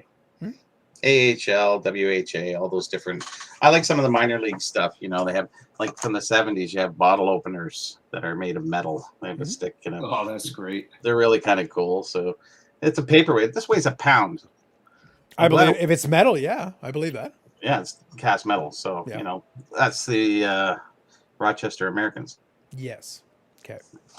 And then I got a whole bunch of Bobby Hull elbow pads from when he played in the WHA. Nestor Johnson's. Yeah, nice. Well, Bobby's looking. I'll quickly read off the comments here. So, Cheapskate Collectibles, James says, I couldn't imagine sending anything to Garage Grader and trusting my cards weren't being switched out or handled. That's the problem when you've got so many vaults. If you just got started on a vault, how do you know that you can even trust them to house the cards? That's one of those things that gets really tricky. Yeah, well, you know, PWCC is trustworthy, but all these other ones that are springing up, who are they? Exactly. The ones that are established in the market are going to have a built-in advantage. One of the greatest scams, though, right? This is the great concern with this whole thing. Always, yeah. So you go. Not sure if any of you saw the recent vid of the PWCC vault with a couple of super high-end slabs that were treated like they were 50 cents. You're talking about DJ Ski, who is now big into the hobby. DJ Ski had cards at the Nationals Aussie card dad. Do you understand? He's a passionate collector who manhandles slabs that belong to other people because he was allowed in the vault. They manhandle their own slabs, for crying out loud. Do you ever see the Pelican cases open up and they're just going jump, put them down and there? It's just like there's no respect in that. Yeah. That's why I came up with a new name for those new people. Well, we got to the top of the hour. You want to give them your new moniker? Bobby Burrell has coined a new moniker for the new collectors in the game. Here it is. I've been working long and hard. Hold on. Let me get Hobby Champs things off the board. We need our undivided attention here. Please. Yes. So I've been thinking about this for a long time. I was just, we call it the hobby. We have the new sense of the hobby. We have the old sense of the hobby. We have the people that sort of in between. And but the newer guys, they call them about being in the hobby, which they are. It is a one thing. It's not more of a leisure thing, but it's more in the investment side of it. Mm-hmm. So I call them venture hobbyists. Venture hobbyists. All right. That's not bad. I thought it was going to be a lot worse, to be honest. No, that's not half bad. A lot worse. No, I thought I was concerned, Bobby. Like I have worries. I had worries about the naming of it. That's not half bad, though. That's not half bad. I credit where it's due, sir. Credit where it's due. That's not bad. And you kept it clean, so that good for you. Yeah. It's like not bad. I wouldn't. Yeah, I don't. Of course. Well, I was prepared. I had the mug held up with my logo, but if it had gone south, I was just going to drop it. Yeah. I was prepared for all eventualities, but all right, that's not bad. I like that. Let's see if that'll make it around. Well, we'll have to see. You know if Beckett, where it started. Listen, my biggest fan, Dr. Beckett. I'm sure he needs something else to rip off from me. So maybe that's the next thing. Maybe. All right, so real quick here. I haven't talked to him. Yeah, you haven't talked to him yet? That's someone I haven't met and talked to. I've met a lot of great people and people within the hobby. I've not had an opportunity to share time with him. Sure. Yeah. So actually, I got a question about. I want to ask a serious question about that, but we'll get to that in just 1 second. I'll just quickly read through these to get caught up. So Hobby Champ says, "My slabs are doing the work." Yeah, I agree with it. It's just a platform. It's only a platform to sell. That's it. They were throwing them around without a care in the world. Made me think twice about sending their vault. Yeah, no, I understand that. That was PWCC. Like PWCC shouldn't be letting third parties off the street touch it. I don't care whether they're celebrities or DJs or not. If it's your stuff, hands off. Unless you've authorized it. If you reach out to you and say, hey, is it okay if DJ Ski sorts through your cards and you say cool, great. You've waived it then. But if you didn't sign off on that, that's not cool. And actually, that reminds me of something that I'll get into right after I ask Eric my question. But there's something else actually that came up. Again, slow news week. We have to find just entertaining stuff where we find it. But I did see something that made me chuckle, and I think we can bring it up here. So Abby Champ says here something. PWCC charges $15. 100% true. 100% true. But I know they have some specials sometimes though. I've seen them do some special where I've gotten emails where they say, hey, for a limited time, no fees to put in the vault because they want to get stuff. Again, it's not a constant. There is a fee. Totally with you. But I think they have specials. It could be just temporary specials, which I think is what it is. Well, I think it says 0 fee, but it's $15 to list it. So to take it out of the vault and list it. Oh, no, for sure. Yeah, if you're going to list it, I can understand. But if you're vaulting stuff, you're probably vaulting high dollar stuff. So $15 fee would probably be nominal. Do you know what I mean? Well, I think it says 0% fee. No, I'm with you. But like I said, I have seen specials, though, where sometimes they'll adjust the pricing for a temporary special. It just depends on when you come in. So Shane Robert Moreland, first time I've seen. Good evening. Hey, Carlos, bought a Wander Franco 2019 gold optics, numbered out of 10. Okay, so an optic card, numbered out of 10, the gold one. Got 2 of them. Okay, so 2 out of 10. Since they're unlicensed, would you sell or how would you go about holding or selling them? Ooh, okay. I'm a big fan. Personally, I'm a fan of the unlicensed. They don't get the love today. And if you've ever seen the channel before, when I do pickup videos, I've been doing a lot of the Juan Soto's golds because I like them, and they're still cheap. What I like them as a collector is that they're still cheap. Now, I did show a couple of my buddies the other day, though. It was some time ago, but the 2012 Trout actually sold for like $37,000. So it's one of those things. It was a BGS 9.5, but it sold. But in basketball, an equivalent card is going for like the moon. So I guess, Shane, what I would say to you is if you are in a hurry, you're probably not going to get max dollars for quite a while. You basically need the basketball guys to get priced out of a lot of the stuff they're doing. Go over to baseball, see an equivalent product because basketball golds do very well and football golds have started to do well. And if they start thinking to themselves, oh, these baseball ones are cheap, relatively speaking, that boosts it. So, and you've got 2 of them. So it's one of those things where I'm taking this question seriously. So it's one of those things where if you're in a hurry, you're probably not going to do as well as you could. Maybe you could sell one, get a little money out of it now if you want, if that's something you're looking for, and hold on to the other one maybe longer. If you like Wander Franco, maybe the big question is, do you like Wander Franco? Do you think he could be really good? If the answer is yes, then you could hedge your bets, maybe make some money today. I just don't think in baseball, the golds do not get the love. I know because I'm buying a bunch of them super cheap. Like, I mean, I'm buying Vladdy Jr. And Vladdy Jr. is about as hot as you get in baseball. And I bought one of his golds, not the optic, but one of the other golds a little bit later for like $30, $25. That's out of 10. That's cheap. So they're not getting the love. Rookie year is a little bit better, but it's one of those things where it just kind of depends on what your goals are. So that would be my answer to. That's we can do serious answers sometimes. The questions, why not? So here's my question to you, Eric. Since you brought up Beckett, I always like to tease. Bobby is Beckett's greatest fan. Like, Bobby could not love Beckett more. He is to Dr. Beckett what Amish Dave Archer is to Mike Baseball Collector. Love, brotherhood, bro hugs. I've never talked to him either, and so there's no reason for us to really talk because I think I probably would have been on his show at one time or another. Like I said about him, I don't have any problem with him. I just think that they should have did some historic work, but they never had a historian on their staff. So, you know, it left the door wide open for me to come in, and I've been doing it ever since. And I put out a price guide. I did. I put out a good one, and he put out a basic one. And that was the only difference. And there was no historical work. It was actually plagiarized. Thank you very much, Eric. Bro hugs. Like I said, bro hugs. So like I said, I don't have any problem. He did a great business. He created something that kind of was started earlier by others, and he went full force with it. It was really good for the hobby for the longest time. Yeah, he made it big. There should have been some more back work. Even in the baseball, even in the football, I'm finding errors because a lot of the things that I've researched are paralleled because they're baseball, football, hockey, all included in one. So I've done the research behind that, and people, I saw a video and I'm going, oh, the guy called these vending cards from baseball in 1950. I go, yeah, it's 1952. I did the research. I got the ad. They don't even know, and they can't even call it right. It's just, you know, nobody wants to do the research.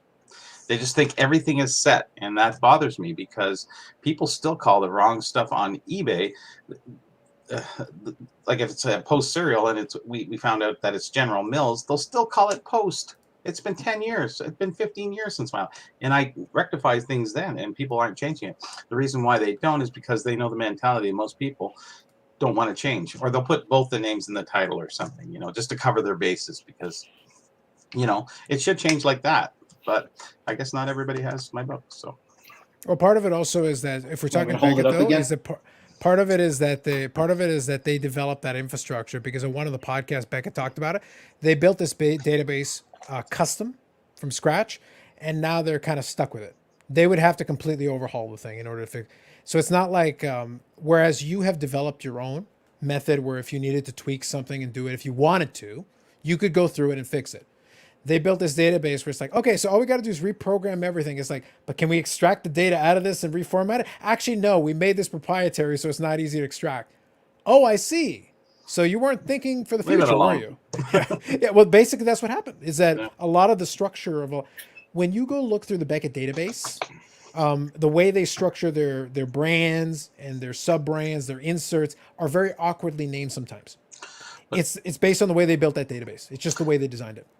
Well, I understand that when you have the ability, you have the responsibility to give the best information to the people. And if you know the difference and don't change it, then that's an error in your judgment and in your product. And are you suggesting that Dr. Beckett has led us astray? I did not say him at all. I'm just saying in general, in anything for the most part. And if people aren't willing to do that, then I don't know. Yeah, well, right now the Beckett company is on its second owner after Beckett, so it's one of those things where it's like it's Beckett in name only. But quickly, I'll touch on one thing. So my question, Eric, was really just this: we tease with the Beckett thing. I have fun with it. I like poking fun with it. I don't have a problem with Beckett because he is a historical figure in the hobby. Sure, he is a name in the hobby. He is a brand in the hobby. Like he holds it. But I don't have any sacred cows in the hobby. Maybe this would be the way I would present it. I have no sacred cows. There are none to me. Everything is open to, let's at least evaluate it for what it is. So respect for what he's done, respect for his stories and knowledge. If he wants to talk about great hobbyists he talked to and dealt with, I can listen to that. I listen to his podcast. If he's got stories about people that he dealt with, early nationals and stuff like that, historical things that he was there for, I'm all about it. Because you were there. You can tell. I wasn't there. You can tell me. But when he opines on 2021, it gets a bit tricky. Because I have to try to figure out, like, okay, I know people talk to you and you're around, but how immersed are you in what's happening? Like, you're aware, but are you like aware? It gets difficult. It gets tricky. Yeah. So maybe my question is, where do you kind of see Beckett as it stands as a historical figure? We hold him in a respectful place, but in general, in 2021, where do you kind of see his role in it right now? Other as basically just a statesman, or kind of where do you see him? Oh, I think that's a great definition as a statesman. So I've watched podcasts and video casts and listened to him in interviews, and he constantly has to remind people that he doesn't work there anymore. Yeah. And it's tricky when your name's on the logo. Yeah. And he's not an insider. He's not making those decisions when people are typing in 100 miles an hour. Why is Beckett doing this? And he's like, it's not my problem anymore. It's not my monkey. Yeah. So, I think he is a very important figure in our hobby, and I'll tell you why I feel that way. Back in the 80s, I had nothing to look at to try to figure out what the list of how many players are in this. And you had your chance, Bobby. I told you if you had done it in the first place, you'd be bigger than friggin' Beckett. All right. If you just called the damn thing the Burrell, I saw it the first time. I wanted to let Eric finish his story. I was trying to hold it back. As soon as he reacted the second time, I'm like, oh, I will respond to it now. Yeah, I was trying not to laugh. Listen, I told him he should. I don't care. You should call it the Burrell now. Listen, there's a market. There's a market for self-naming things. I'm just saying. Yeah, there you go. So it seems, right? So just to Please finish continue. quickly, back in the 80s, I had nothing to look at. There wasn't any price guides in my area that I get my hands on. There was a paper one, like a real shoddy paper one, that was floating around the local shop. It was the same one for years. And it was the only thing that we really had. I don't remember where it came from or who wrote it or anything. And then all of a sudden Beckett started producing these things. And when something like that never existed before, this was unbelievable. Mm-hmm. This was absolutely unbelievable. And it told you stories about the hobby and gave you some information about how things were getting done. And it opened up a door for us, and that just was never there before, or we thought was possible. And I would thank him for that. Mm-hmm. I don't think Beckett is anything more special today than any of the other companies. Mm-hmm. I don't think their products are any better or any worse. I don't think their name is any bigger or any smaller. I don't put Beckett in the same high regard today as I did in the 80s and in the early 90s, mm-hmm. when they were the top of the mountain. They were the be all everything. I mean, you couldn't buy a card without a dealer grabbing that month's Beckett and saying, okay, well, book's at this and I'll charge you this. And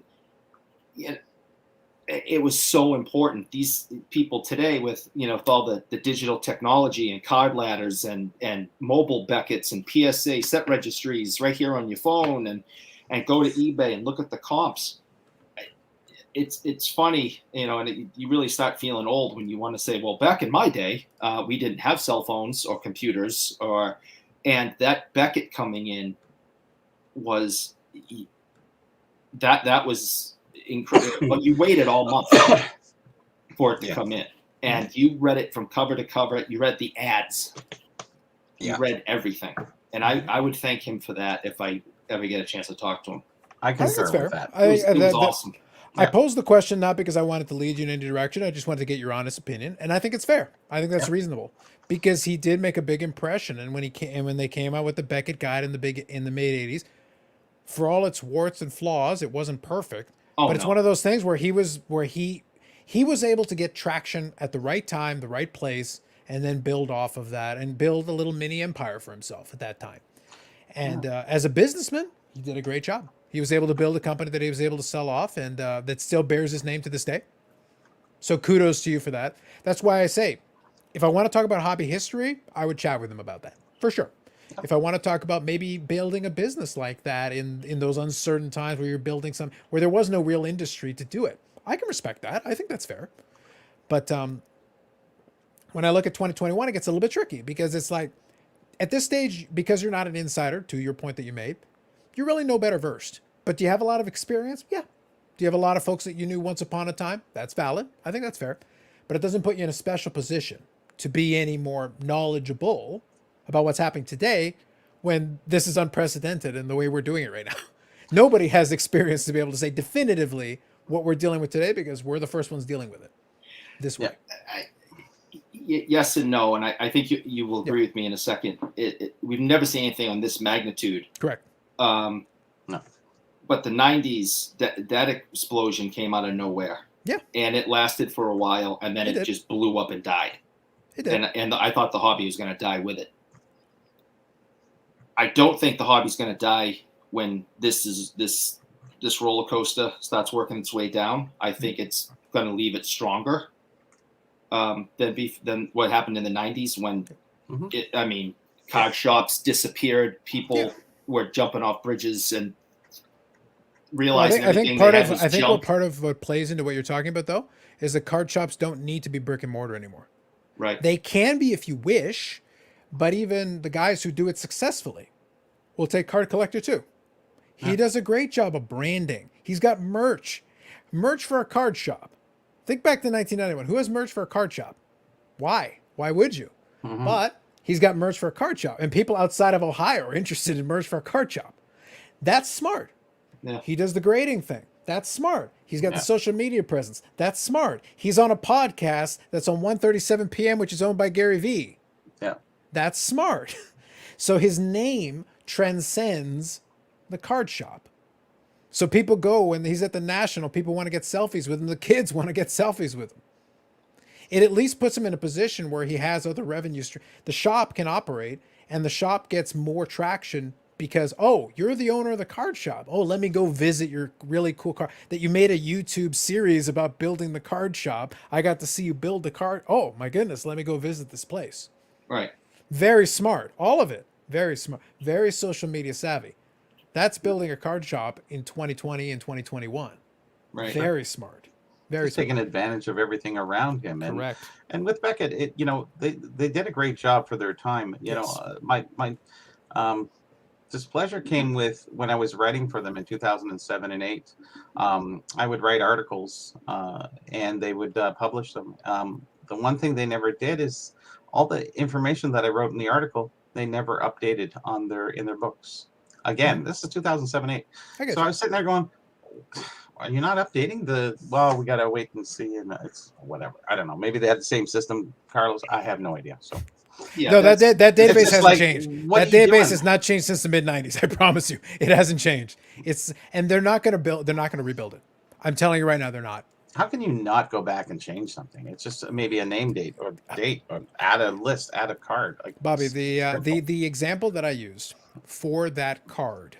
Actually, let me use a more recent example. Okay. I mentioned that I had bought, and I see the comments, guys. I'll get to them in 2 seconds. I mentioned that this morning I bought that stupid Z Gold card that I've been looking for since 1998. Mm-hmm. So I bought it. I paid $450 Canadian for it. Beckett still thinks it's a $60 card.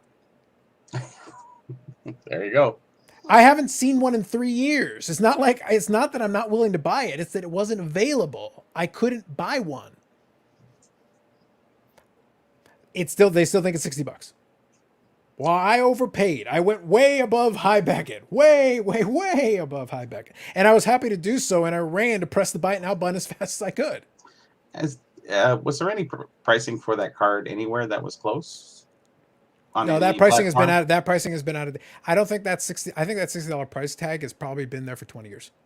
That thing has not moved. Other than Beckett, I mean, is there anybody else like any other? Oh, it's too obscure. Like it's too obscure. It's too obscure. Yeah. When you go 3 years between, I'm serious when I say this. It was 2018 when the last sale happened. 2014 before that. 2010 before that. And they were serial numbered, so they were actually 3 distinct cards. How did you get that data? So PWCC keeps a database of old archived eBay, but you got to really go digging. You got to go deep. Mm-hmm. So it's one of those things you can find some stuff, and it's very high level. You'll get the title, you'll get the price and the date, and that's about all the information you get. We actually found a couple of those lenticular cards, some theoretically possible ones based on some PWCC data, but it's like it gave Bobby something to look after, to chase after, to see if there's some more information. But it's because somebody happened to have put it in the title back then. But the fact that I have to go to 2010 to find 3 or 4 cards when there are 100 copies, allegedly, is that they don't come up all the time. Right. Mm-hmm. So I can't use that book value. That book value is, I'll pay $60 all day. I'll buy multiple copies if you got them at $60. I'll pay you $100. No, I had to go and I snapped up the buy it now as soon as I could. But that's just the way games played. Yep. We also had the Canadian Sports Magazine here, and we also had the Charlton, which was another. There's actually a comment about that, and I want to get to it. Go ahead. Real quick. Go to it. So Josh, funny you mentioned it. Actually, we did have a comment about that exact thing. So Josh, good evening. So Bobby, is the plan for your new book to be available at the expo? The website, I believe that's still on track for that to be the website and app. Yes, for absolutely. The expo. Absolutely. So here, Hockey says, Jim Beckett sounds like one of the smarter hobbyists in the room. If we stick to hobbyists, he knows things. He's been around. Sure. Let's give him his respect. I like to mock people. I do. But no, let's give the man his respect for that. He's been around. He's definitely talked to a lot of great hobbyists and absorbed some great information. He's got good stories. Yes, let's give him that. He isn't some blowhard on YouTube like Daps. No love for Daps Man? You wound my feelings, sir. We love Daps Man. You should play the clip of and his stupid backwards hat. And his stupid backwards crooked hat. I almost wore a backwards hat when I signed in. Yeah. And then I'm just like, no, I'm going to play it straight for a You few missed your minutes. chance. That would have been good. I'm going to play it straight for a few minutes. All right. So here we go. Perfectly, since you mentioned it. Speaking of self-branded price guides, what is the origin story of the Charlton Canadian Price Guide? Who is Charlton? I'll be back in 1 second, but tell that story. What, am I supposed to know that? You are. This is what we brought the Burrell in for? Oh, man, brutal. The history of price guides. Here we go. No, but the Charlton guy's been around a long time. You have a little bit of familiarity with it? Yeah, for sure. Yeah, Go ahead. You can come back. I'll be right back. Yeah, the Charlton started out. I think it was 19. It was pretty early, any which way. It was a shift over from the coin collecting, because they also were tied in exactly with that. They came up through the ranks too. The magazine came a little bit later, but the price guide came out in what's the earliest one that I have? 91, I think it is, or 1990. So they did a whole price guide of just hockey. It wasn't Beckett like Beckett did all the different price guides, but the Charlton just did hockey, and they did a fairly good job. It's really kind of surprising with Charlton. If you can go back to the earlier ones, they have stuff in there that they took out. El Productos, the mini. They said there's a Gordie Howe, and then a few years later, like 6 or 7 years later, it's out of there because they didn't prove it. So they were looking back, and that's one benefit that I found of them, that they were doing a little research. And if anybody wrote in and had some questions or wanted to give them some information, they would adjust their guide accordingly. So they were really good. And then the Canadian Sports Magazine came out, and that was really good. It was very much like a monthly Beckett, so it was a monthly guide, and it had the stories and everything. And the expo was going on, and so it was really a purposeful thing. Even though you said the hobby was kind of dead in 1990, but really it was still kind of it locked in a base of collectors, of baby boomers, that kind of led the charge. Well, in fairness, don't forget 90s. the biggest national was 91. The 91 national in Anaheim. Oh yeah, that was the 90,000, 100,000 one. So there was still some residual momentum there in 91 for sure, 100%. But I just so I can clarify, I didn't say that it died in 90. I mean, it exploded in the early 90s. Yeah. And after that bubble burst Mm-hmm. is where we saw all the trouble.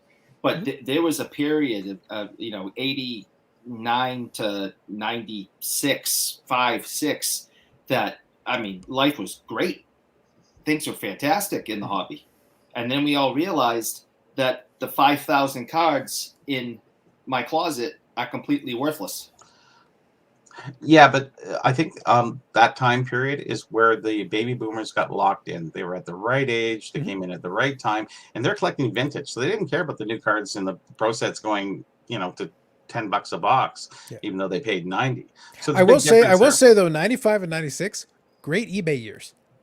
If you were on eBay around that time, because that's early days. If you were around eBay, if you were around then and you had your money orders and things, there was some good buying on eBay in 95, 96. It wasn't easy to buy though. It was so it was, but it's money orders and money orders and personal checks. Yeah, 100%. But I'm trying to say though, like the opportunities, there was a lot of merchandise available. There were a lot of people willing to put some stuff up there that has not been seen since. There was some stuff in there that vanished for quite some time after that. And I think what contributed to the national in 91 being so big, isn't it that what was it? The newspaper announced that Mickey Mantle baseball cards are an investment, and they had a picture of Mickey Mantle. I forget the newspaper. But that's when that exploded, and everybody said the stock market. So it was the same stock market kind of routine, was getting everybody in, and that's why the national went and hit that level. I think that New York, I think it was one of the New York newspapers for the stock market, investing in Mickey Mantles and what have you. At that Hashtag investing. Yes, it was. Yeah, so that's always telling a lot of these younger kids that come in now. It's like, when they're all excited about all this money they're spending, I'm like, I've already seen this movie. I don't know how this one's going to end, but if it ends like the last one, you better be careful with your finances. Yeah. Venture hobbyists. Well, that's where I say that part of the reason that I can have the fun that I have is that since we have seen it before, I am unconcerned. It's one of those deals where it's like, if you're willing to move methodically, be patient. So like in this case, this week I had a couple of big cards come my way that I was able to get. Cool. That means I can put the kibosh on some buying here for the next little bit, get myself resituated, get myself reloaded. There's no urgency. There's nothing that is that desperately, unless one of those other Pantheon cards come up. It's like, no, I'm good right now. We need to. But when I say Pantheon cards, I'm down to 2 that qualify in that category. When you're down to single digits and you're like, there's only a handful. There are other ones that would be nice to have, but nice to have is not the same as like, I had to wait 23 years to buy it and 3 years since the last one came up for sale. Like my Toronto Maple Leaf garbage can. Same thing. Without a question. Yeah. 20 years is 20 long time. You know, but that's a, if you know that particular market and you know that it's been so long since the last one came up for sale and you know they don't come up all the time, 3 of them in 11 years, then you're like, okay, so I better be a little more aggressive on this one. I'm not going to play around. This is not the time. There's other stuff where it's like, nope, I'll see it again in a month. Whatever. Not a big deal.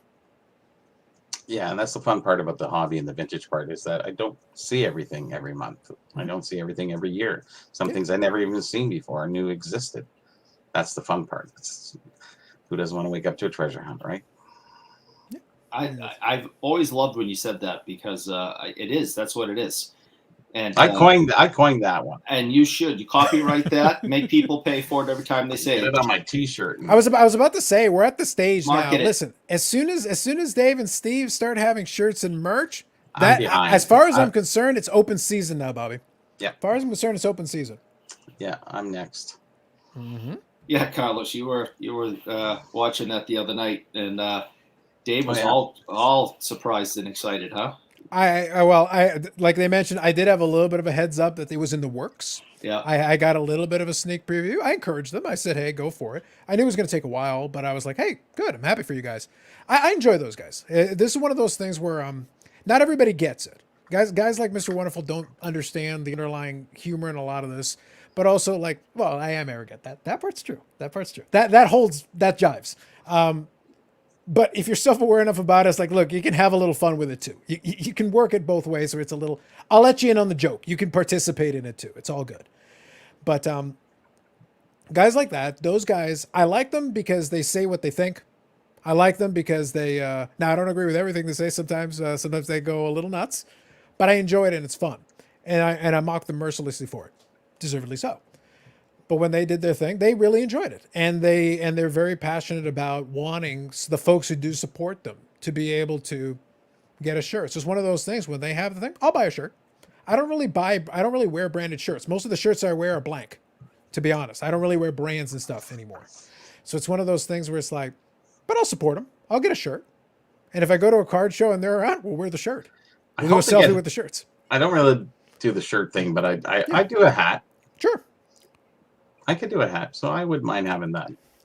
I'm looking forward to seeing what they come up with and show everybody. Yeah, I already gave them a couple of ideas. Because those people who watch that live stream, you're gonna know. I gave them some ideas pertaining to chair. Bob Lewis out there, Bob Lewis knows. Bob Lewis knows. Can't afford a chair.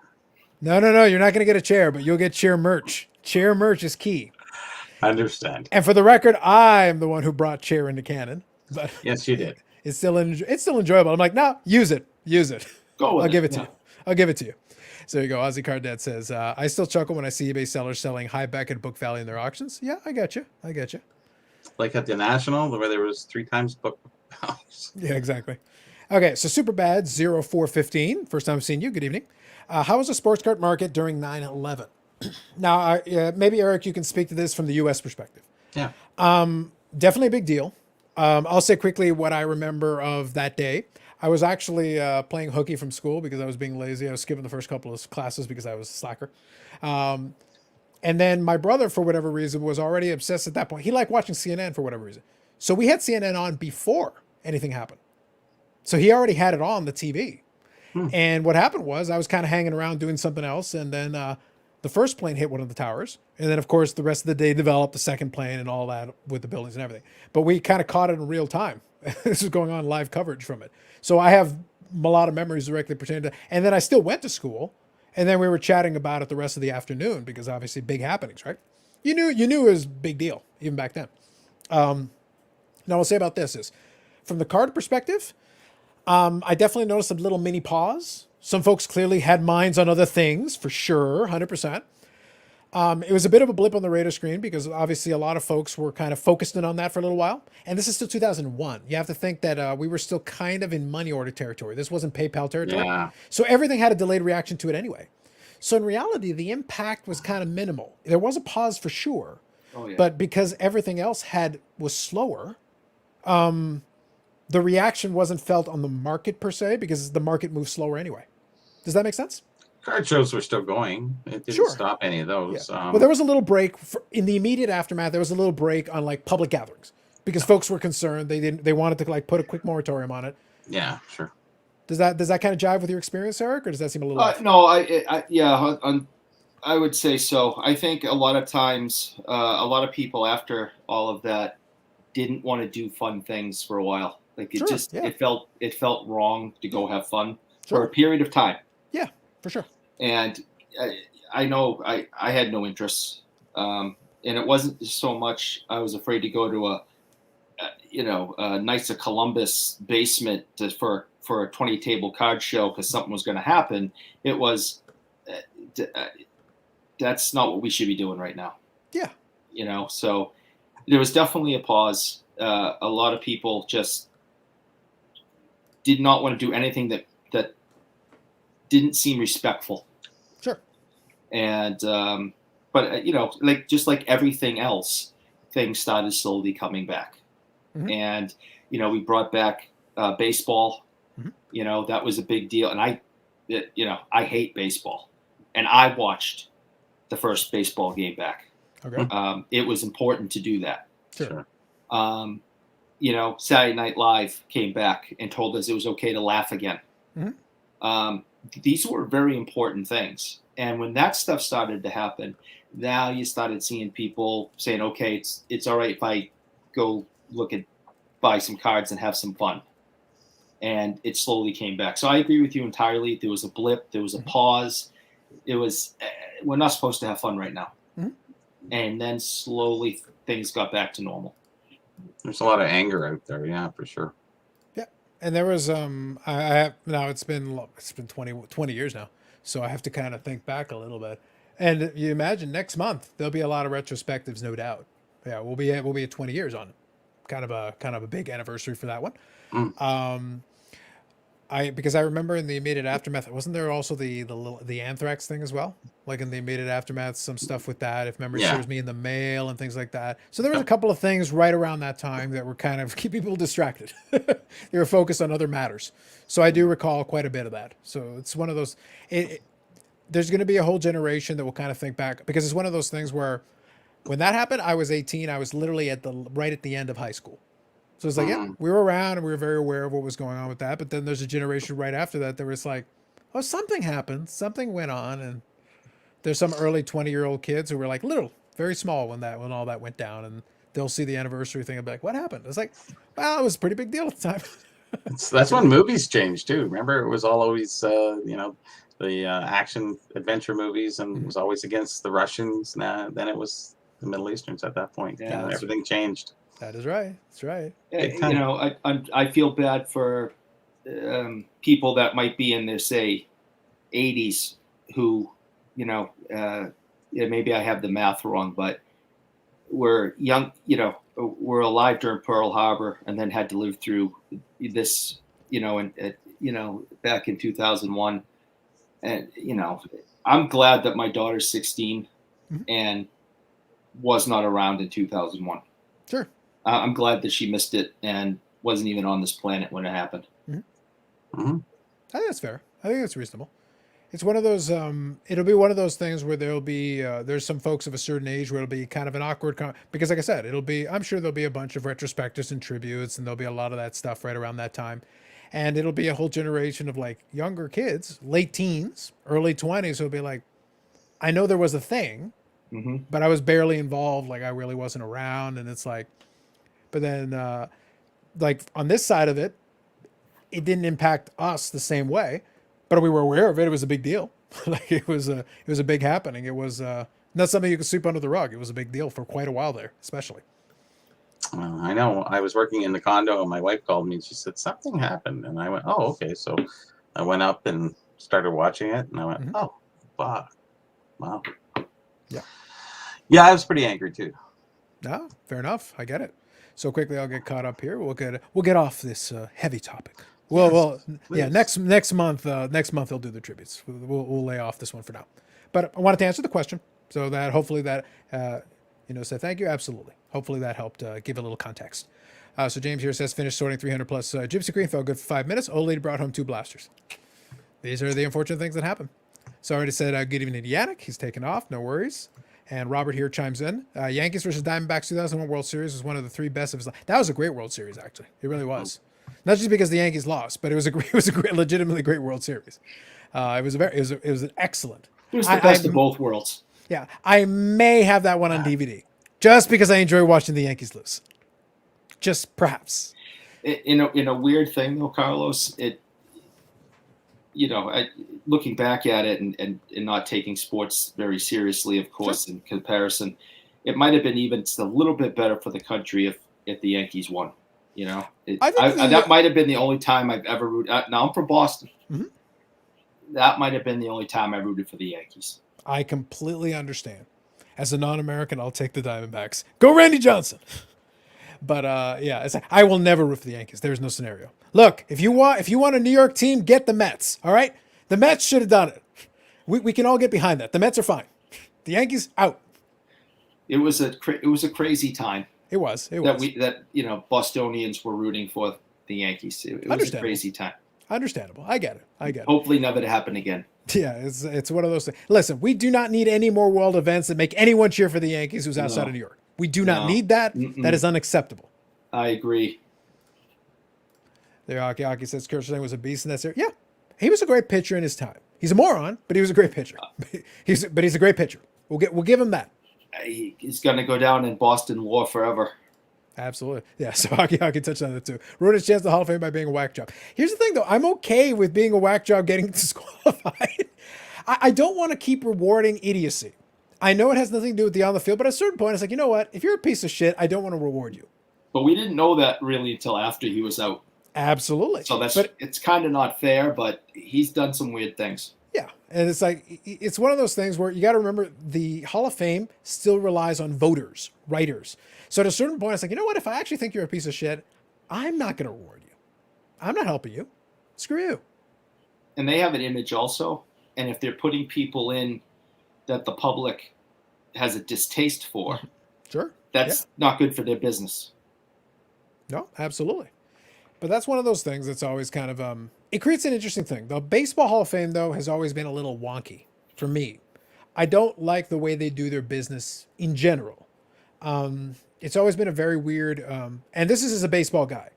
It's actually really humid here, but I've been sporting the baseball jerseys here and there where I can, trying to support the Blue Jays where I can a little bit. Welcome home to the Blue Jays. Yes. No, it's been good. It's been a fun little season. They're still kind of, they'll have these runs where they're playing pretty well, but and I look forward to watching them the rest of the season playing into the end. We'll see where they end up. I think they'll kind of hang around where they are. It'll be kind of fun. So Robert here says Schilling will get in Veterans Committee. Yeah, probably. The players will probably cut him a break. It's one of those things. But the Baseball Hall of Fame has always been kind of weird. And it's always kind of bizarre where they will make decisions on certain players, and it's very tricky to me, where you end up with players who were excellent or very consistent, but because people kind of like them, it kind of works. Bert Blyleven? Yeah. But Bert Blyleven at least had to kind of wait his turn. It's one of those things where, like, in his era, in his time, he was a pretty damn good pitcher. Oh, absolutely. I can respect. You can be great by being so consistent that you just keep rolling along. Because to stay at that level, as you get older and older and older, it's like you're supposed to drop off. Well, he sort of did, but he's still pretty good. Even as he's dropping off, he's still hanging. As opposed to these transcendently great guys who everybody acknowledges is great, but they never. But then they drop off. It's like falling off a cliff. So you enjoy them. They're like a shooting star. You enjoy them what they are, but don't blink. You might miss it. So it's always been a weird thing. But the whole, and this makes me laugh because this is always a fun thing. Again, going back to the Yankees thing in the general. I was born in Panama. I'm Panamanian. When Mariano Rivera got 100%, I thought that was a travesty. I thought that was absolute garbage. I was like, how dare you? Well, first of all, he's a Yankee. Secondly, he didn't play for Team Panama, so screw you, Mariano Rivera. You get nothing. But 100% is like, you're a closer. Get out of here. What are you talking about? The first unanimous Hall of Famer is a closer. You're not even relevant if your team is losing. You're not going to come in. Like, you're not getting any saves. The Yankees were a dynastic team. They were great for that time period. It's like, well, of course you get saves. Your team's winning all the time. You're always in a position to get a save. Did I miss all the baseball talk? Good. Almost. Ah, damn. Not quite that good, Bobby. Sorry. Oh, I was hoping it was a good time to take a washroom break. Nope. Yeah. I wanted to add something to my Beckett ahead. story. Yeah, go ahead. So my 2015 book, if you would mind sharing it, Eric, again. That's the same one? Okay. The same one. Yeah. Now you talk about Beckett can't update their system. The month after that book came out, all the rookie changes and updates, all in Beckett the next month. Are you Weird. suggesting that Beckett ripped you off, Bobby? Hey, it's plagiarized. If the shoe fits. If the shoe fits. Yeah. So the system does work fine. There you go. Yeah, well, it is in 2015, let's just say. So. Gotcha. Yeah, I'm not suggesting being a closer is an easy job. It's one of those things where it's a dependent position, because it's one of those things where you only come into play if you come into play. There's certain prerequisites for you to be in a position to do what you do. But yes, it is a difficult thing to do because you have to be able to do it on demand, under pressure for a specific moment and period of time.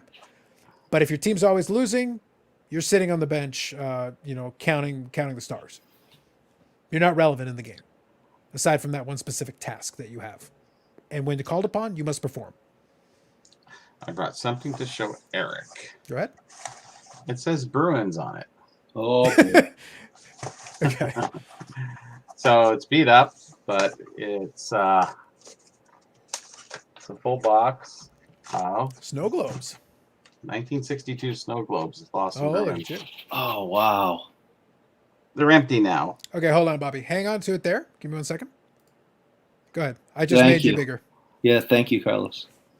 Look at that. That's fantastic. It's pretty good detail, actually. That's pretty sweet. Can I They did a see good the job. ice?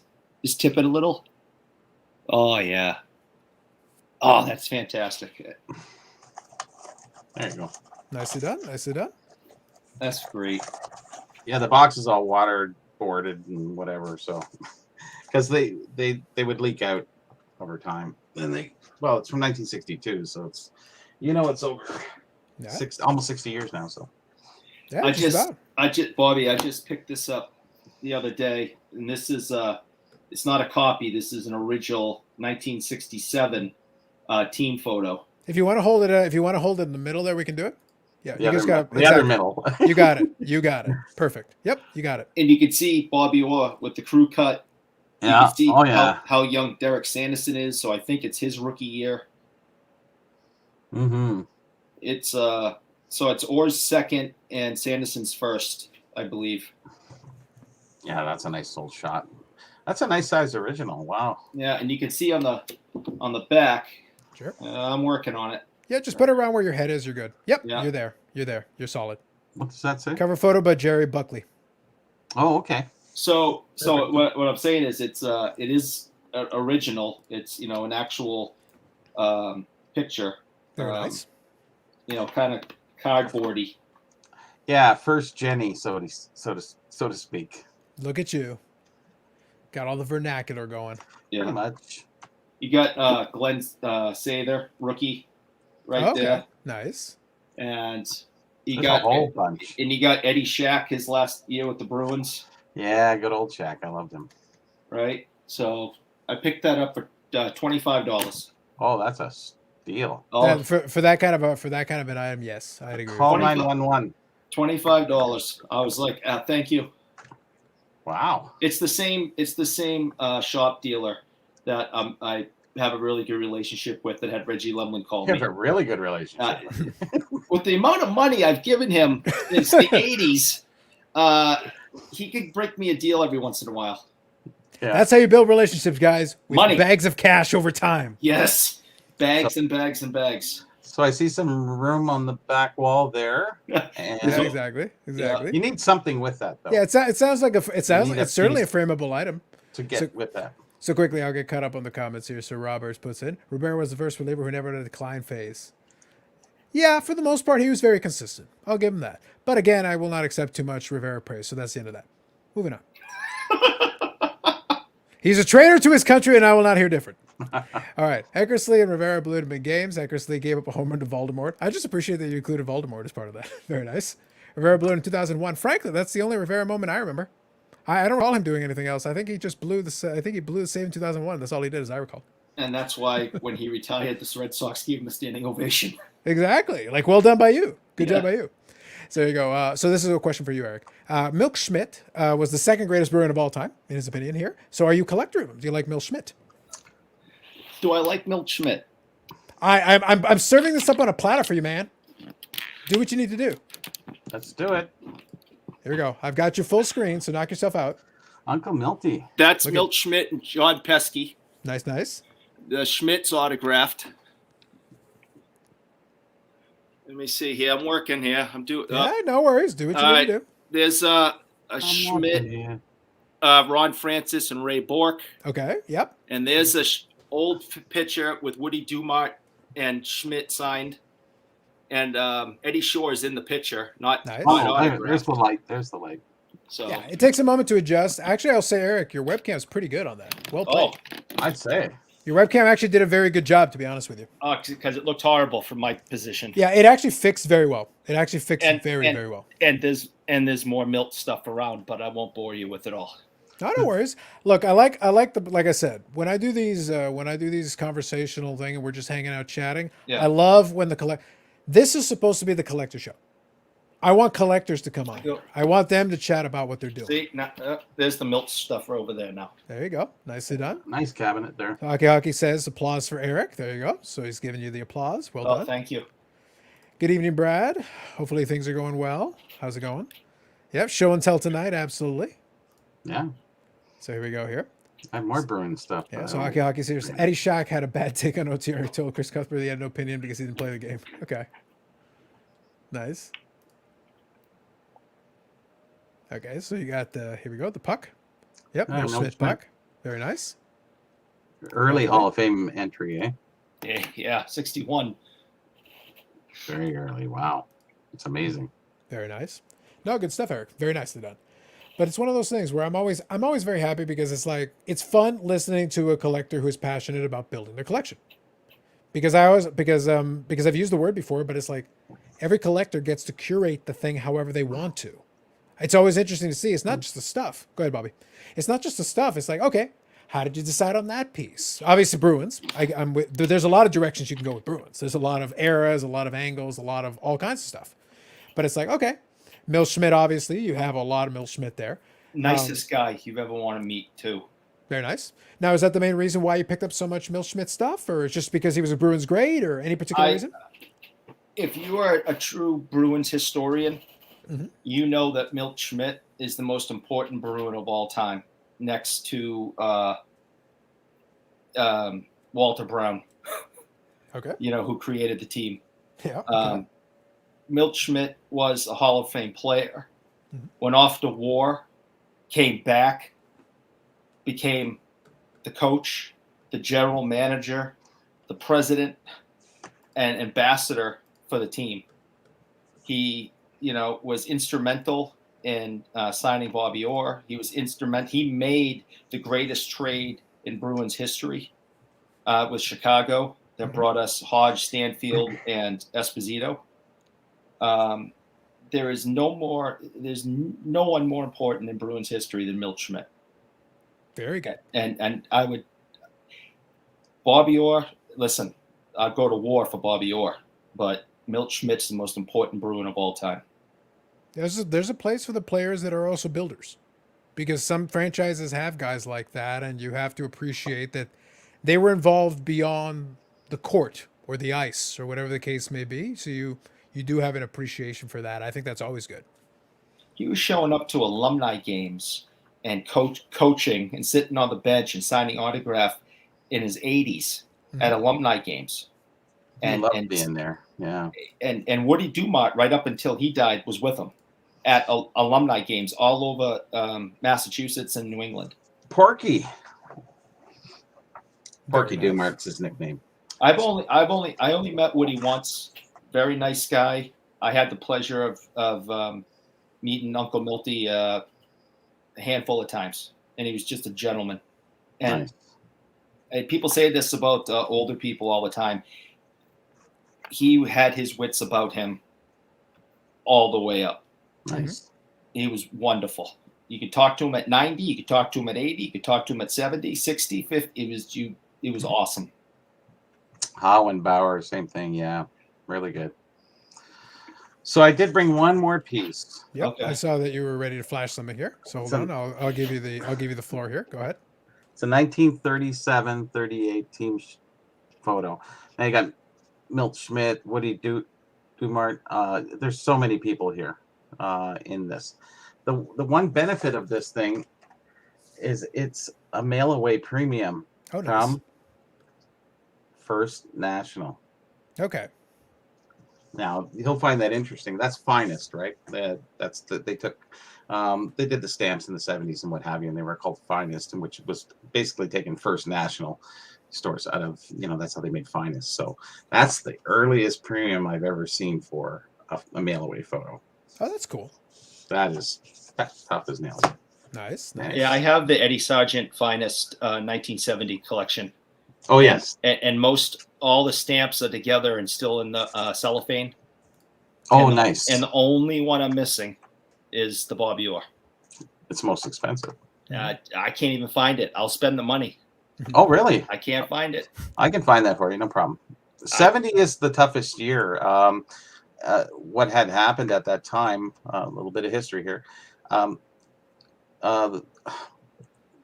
Boston got the rights, or actually the First National got the rights halfway through the year because Eddie Sargent of Canada had put out a set, but they had to retract it because of Esso having a deal. So Esso kind of stole it away from Eddie Sargent. They got their lawyers involved, and they said, "Okay, pull them back. You guys can't issue anything." So they had the American base because this was between the NHL and the NHLPA. That this is the problem that they had. But in America, they didn't have those issues. So that's why Finest, and that's why they're the hardest to find. Some of them, the 70 is probably one of the toughest, and 71, 72 is everywhere, but that's a little history. There's a long story between the three different years that they did there, but licensing issues were huge back then. And I'd like to write a book on that.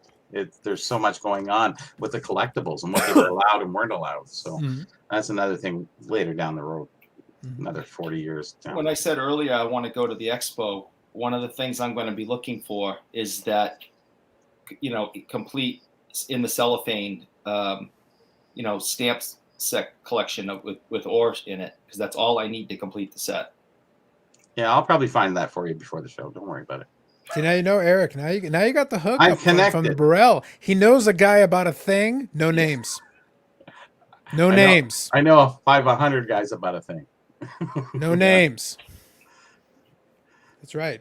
I know. Yep. It always helps. It's one of those. We make the joke a million times, and Dave and Steve talk about it. The hobby is, in certain categories, especially when you're trying to do it, it's like, if you know a guy who knows a guy, oh yeah, that's as good as knowing the guy firsthand, because the relationships can always open doors for you. The velvet ropes part for you at the right time in the right place if you know a guy. Yep. That's always how that works. That's always the way it's always been. It's mostly connections. It is. Getting the good stuff. Huh? It's really knowing somebody who knows somebody. Mm-hmm. Oh, absolutely. And, I've been very lucky. I've mentioned, the local, shop dealer that, I have a great relationship with. But, since March, getting to meet new people and talk to them about different things, it's been great getting to know these people and hearing the stories. I even had people looking for things for me at the National. I never, in my wildest dreams, thought I could ask, and I'm not going to name names this time, but ask somebody with influence to say, hey, since you're there, would you mind keeping an eye out for this? And they went out and did this for me. Yeah. And it was like, I love the hobby. I love the people in it. And I don't think I've had, in all my years of doing this, the most fun I've had in the hobby has been from March 1st until now. And it's taken this many years, but it's been worth it. I've really enjoyed these last handful of months. Nice. No, that's good. I'm glad that people, it's been an opportunity. A lot of it is what you make out of it. I've really found it. And what I'll do is I'll kind of echo what you're saying in a little different way as well. I feel like it has been a golden era if you're willing to take advantage of the opportunity. The opportunity has been to make some friends. The opportunity has been to make some of those connections, some of those things. I like being, I'm a sarcastic, grumpy curmudgeon on my own time. That's kind of like what I like doing. But it's one of those things where Bobby said it earlier. He doesn't have to be here. It's just kind of fun hanging out and chatting about this stuff. It's just enjoyable. We'll make snarky comments on Facebook on our own time. You know, that's kind of as you do. But this is fun for me. That's why I like to tease the Mr. Wonderful as well. It's like, you don't get it, dude. The whole point of this thing is a narcissistic experiment, but also me having my fun. That's kind of the point of this entire thing. Otherwise, we wouldn't be here. Like, there's other things we could be doing. He got it right. So yeah, like that's why I thought the comment was great. It's like, well, you're not wrong, sir, but you're missing the point. That's part of the charm. Yes, exactly. They don't get it. And same thing, you know, with Dave and Steve's show. Mm-hmm. It's just a bunch of guys hanging out, talking chicken sandwiches. And talk. Yeah, that's it. And that camaraderie, which I actually liked seeing in all the videos. Yeah. They were great. The National, seeing all the guys meeting each other. That's the part of the hobby that most people don't really understand. They think it's all about cards and things. It's like that's well beyond that. Because most of my great friends are in the hobby. Mm-hmm. I'd have to say. Sure. My other best friends, they don't get it, and that's fine. You know, they don't have to, but they respect it. Yeah. I respect, you know, some guys just want to watch the games and don't care about the cards or anything. But when they see your room, or they go, wow, that's so cool, you know, but they just don't get into it. And that's fine. You don't want to push them into it either. Yeah. And that's all I've had since the 80s is that experience, Bobby. And that's why I've really enjoyed, you know, these last handful of months, because I've actually had for the first time be able to interact with people and talk to them about this stuff. My wife is so happy that I found you people. So sick and tired. You sound like Vinny. Although better half does participate. That is a fact. Mm-hmm. That is a fact. Yeah, my wife's good with it. You know, I talk about stuff, and I'm sure she's going, yeah, yeah. That's good. And I love my wife, and that's what she does for me. Yeah, you know, but I know she has no interest, but she sees that I'm excited, and she's all on board. You know. That is actually one of the most important things, is that somebody does have a hobby, or something that they enjoy, because you can't sit with your wife every night, for the rest of your life. It doesn't, as you get older and you realize that it's, you know, the relationship doesn't. So you're saying distance makes the heart grow fonder, Bobby? Obviously. A little controlled distance at the right time, strategic times. Exactly. It helps. Yeah. It really does. It's important. And she's happy that you're happy. And that's what, you know, my wife's happy that I'm happy doing what I'm doing. So, and that's all I care. So it helps her, helps them. Everybody's benefits from it. Right. No, I think that's fair. I think it's good. That's the hobby. Hockey says there, Bobby, write the book. You're getting plenty of encouragement. Brad's enjoying himself. He's having a good time. Yeah. Thanks for Brad popping in. So what I'll say to you guys is we'll kind of play it by ear from here. It's really going to be kind of up to you guys. I'm always happy to sit and chat. That's one of those things. I enjoy it, but I'm not going to drag it out for the sake of dragging it out. We've been kind of enjoying ourselves. So is there anything you guys want to chat about there in the chat we can do? Otherwise, we'll just sit here and chat for a little bit. And then when it winds down naturally, we'll just kind of go off into the sunset. It'll work out the way it needs to work out. Well, I have a question for Eric. And so is there anything you want to ask? I'm here right now. We can talk. Like, Like, any questions about? You have an audience with the Burrell. Well, and trust me, that's It's hard typing. That is no small feat, sir. Be careful. Ask the right question. I know, and that is a big deal for me. As you've seen, I have the books, and I've. Hold on, I will fix my posture for this moment. Hold on, there. Please. I got my lumbar support and everything. I am ready. And through this and a few other video vlogs or whatever the hell this is called, podcast that Bobby's done.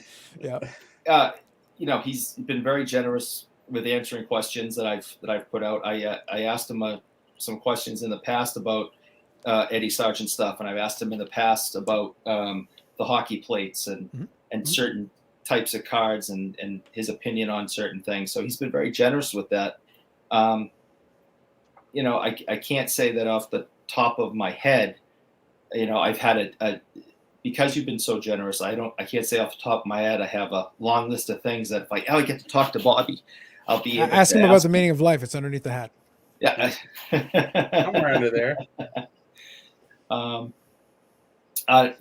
That's okay. No do pressure. you want to take a second and think about it? Ozzy Card Dad has a question for you. If you want to take a second and think about it, go for it. Yeah, we'll bring it up. This is what the host does. See, Mr. Wonderful, you're just not appreciating my role in my own show. So Ozzy Card Dad has a question for Eric. Where were you in the hobby before March, or are you just staying more private about your hobbying? So prior to that beginning of that period, what were you up to? What was your situation?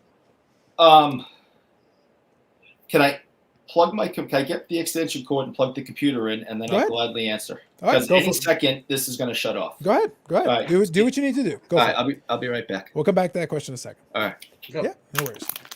But that's always the kind of fun thing. It's always fun because when you're on the spot, you're like, wait, what do I ask? Oh. It's so hard typing things. You lose so much context, and it's hard to ask that question.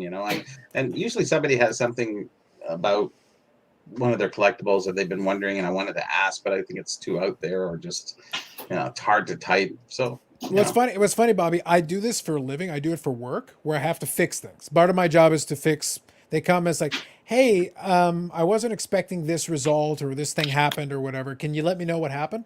And most of the time the answer isn't too bad, but a lot of time they just don't get it. I go, so I could type in like a 3-page email that is going to require a follow-up email. It's going to require a follow-up email. Or I can be like, hey, you know what? Let's just set up a call. I can talk you through it in about 5 minutes. 5 minutes. Let's just talk about it. If you got any questions, you can ask me right now. I'll answer them for you. I'll make sure before you get off the line, you're good. You're good. As much as I like texting and what have you, it's just not the same, just like, hey, what do you think this is worth? Well, what, you got a picture? Well, no, but I mean, it's like, there are nuances. There are questions to be asked and nuances to be had. Yeah. It's about this big, and it's, it's got one of those, you can't say that in a text. It's just like, I'm right here. I got a phone. You can call me, please. Yeah.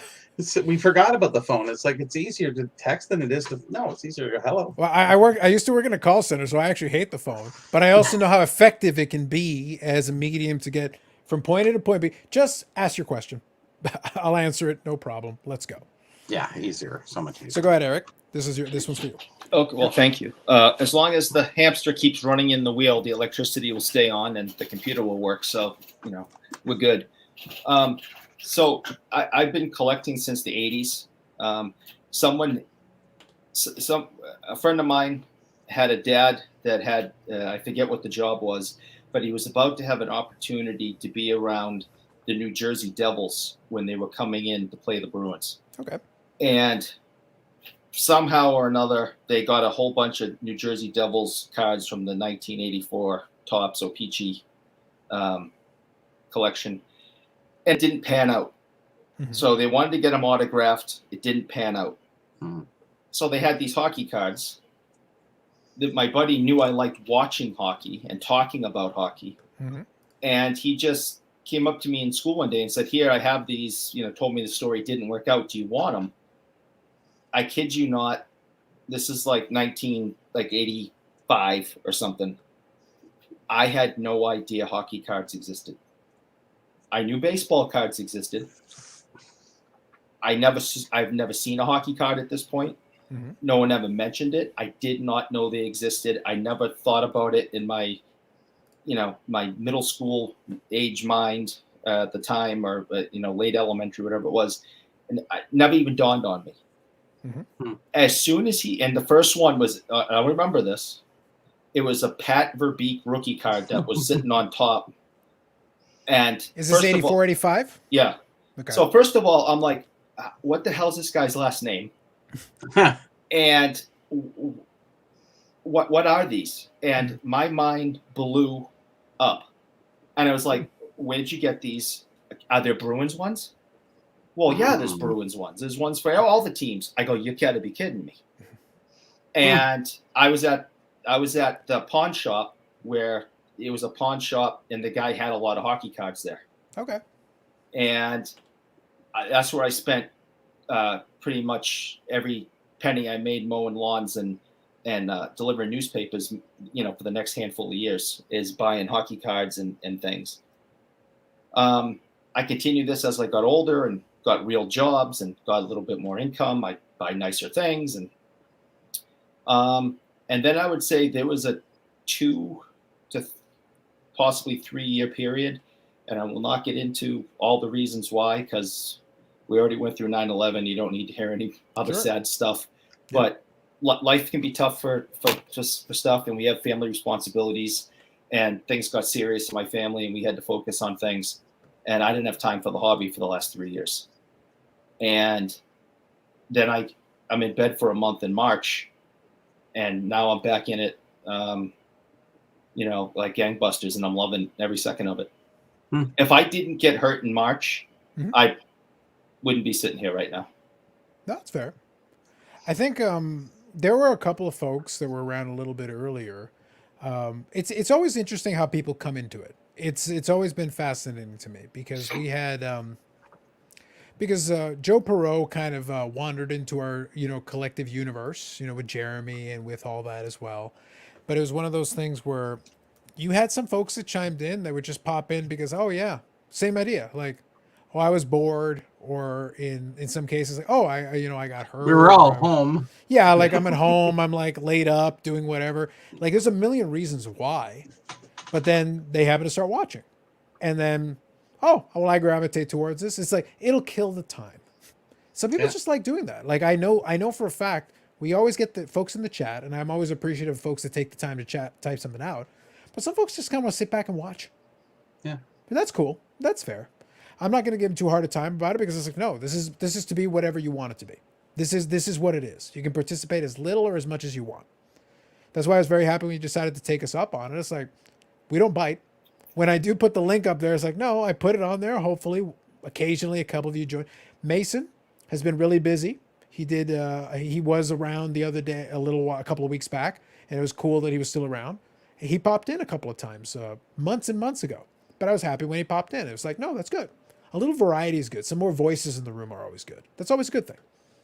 But thank you for sharing that story. That's why it was good to kind of get a little perspective on the why, because we've seen your name, and it's good to know kind of the stuff behind it. Yeah, my first kind of, I guess, interview was Jeremy.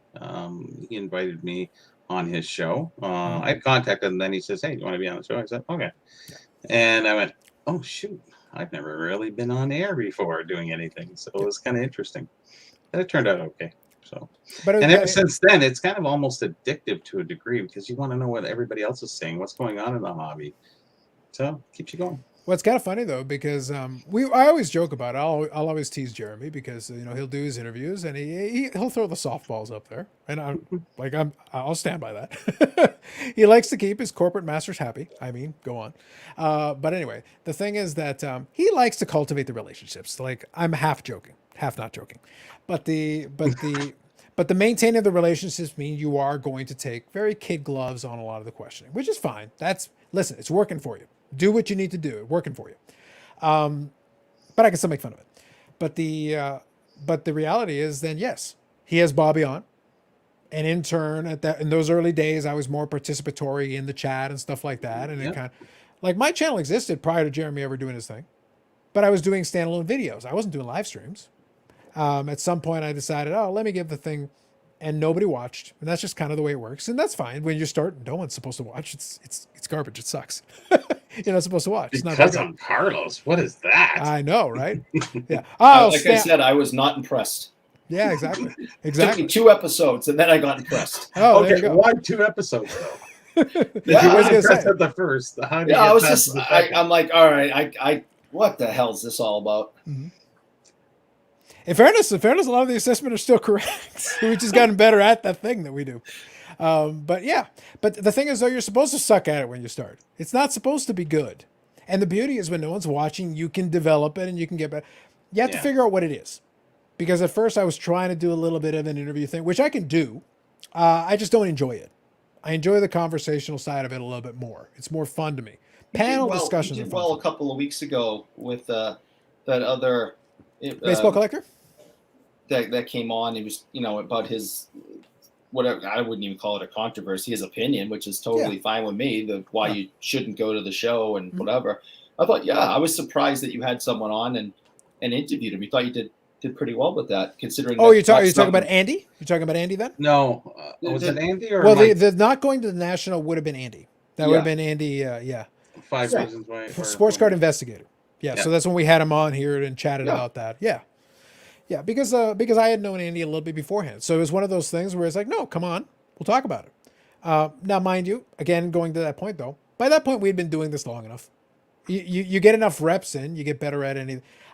I know how to talk because I worked in a call center for years, and you can hold a conversation. But it's different when you're talking into a void. When you're speaking to people, that's different. But when you're talking into a void, that is actually a practice thing. You have to practice it. It's weird. You're talking into nothing. Mm-hmm. You don't know who the hell's out there at first. That's always a little bit strange. It's a little disconcerting because you're like, so do I sound all right? What do I do with my hands? I'm a hand talker anyway, so it's like, it's fine for me, but you have to get acclimated to it. It's not easy. But when you're doing this stuff, it's like, and then you've actually got people in the chat, but there's a time delay. So you'll say something and then they'll react to it a couple of seconds later. So it's like, it's not like an instant reaction. It's not the same. You guys, I'm pretty much talking to you in real time. The folks in the chat, a couple of seconds later, boom, reaction to what you just said. So it's always a little odd, that whole dynamic. Most are so far behind though in the chats. It's just it's not even relevant what half the things that they say. Yeah. And you want to try, and you still want to engage. You still want to participate. You still want folks in the conversation, even if it takes a little bit to get to it. I try to make sure I get to it, but it's one of those weird things. It's always a little bit bizarre. But the whole thing behind it is that Bobby goes on Jeremy's thing. I'm kind of in that extended universe, and that's kind of how we get a chance to chat a little bit. And we find that we have compatible senses of humor. Let's put it that way. And that's kind of the way that works, because if you go back in the archives, and I don't know if you go back that far, Eric, I used to have a meet on like on a semi-regular basis before he became a big star and had to run away to go do his own thing. Okay. I hear somebody watches that. I don't know who. But the point is, he needed to do his thing. So, but I still encouraged him to give it a shot. He wants to give it a go. Give it a go. Do your thing. I'm over interview shows though. That's the reason why I don't like to do interviews anymore, because it's like, it's kind of boring. It's kind of boring to be like question, answer, question, answer, question, answer. No, let's just have a conversation. It's fun. Mm-hmm. So quickly read hockey. Go ahead. Please go ahead. I was just going to read quick. Let me quickly get caught up on these comments, and then we'll come to it here. So now many people left the hobby, time to buy short prints. Yes.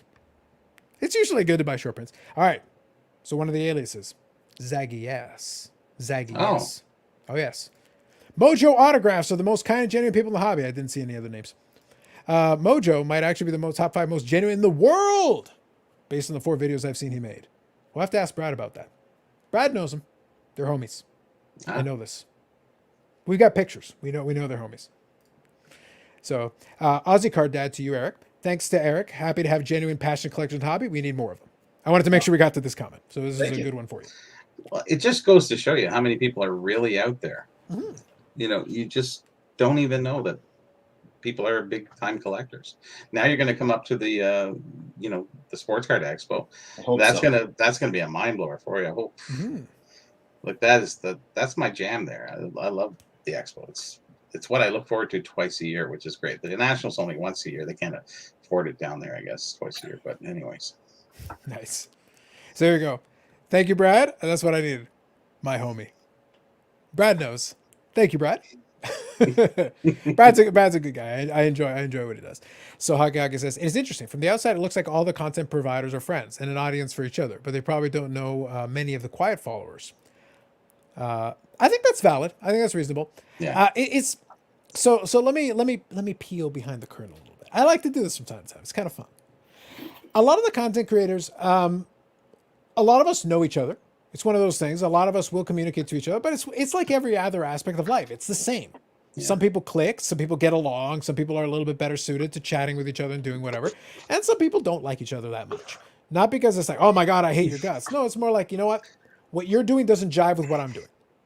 And in that situation, it's like, okay, some people you're going to have a much easier time collaborating with than others because of that. Are you comfortable? If I can't get behind the kind of stuff you're doing, I don't necessarily want to participate in it. Mm-hmm. I tease the whole thing with it, and I've always tried to be as upfront about this as I can. I always tease the Jeremy thing because I just found his content to become repetitive and derivative. And I'm not a big fan of letting a lot of the corporate folks slide. But at the same time, he's trying to cultivate a relationship. So I understand his position. So it's one of those things where I'm not going to give him that hard a time because I understand why. But then that means I don't need to watch it. That means I'm not going to participate in the chat. I'm not going to promote it, with the exception of that card ladder one, which all of you should go and hang out in the chat and comments. All of you. Yes, without question. That card ladder one, the after hours, ignore Brian Gray. He's fine. Don't worry. He doesn't need more attention. He's fine. No. After hours. Go to that one. That one. Yes. There's certainly enough content out there for everybody to absorb whatever they want. But I think more people, as I said this before, as time goes on, they'll be very much more selective. Because it will get repetitive for, I'm not saying Jeremy's show, I'm just saying the other ones. There's the top 5 cards. Like, how many times can you say the top 10 cards you shouldn't buy? All these different, what are they, clickbait titles? They're going to get old. And people are going to stop clicking because they're going to go, all right.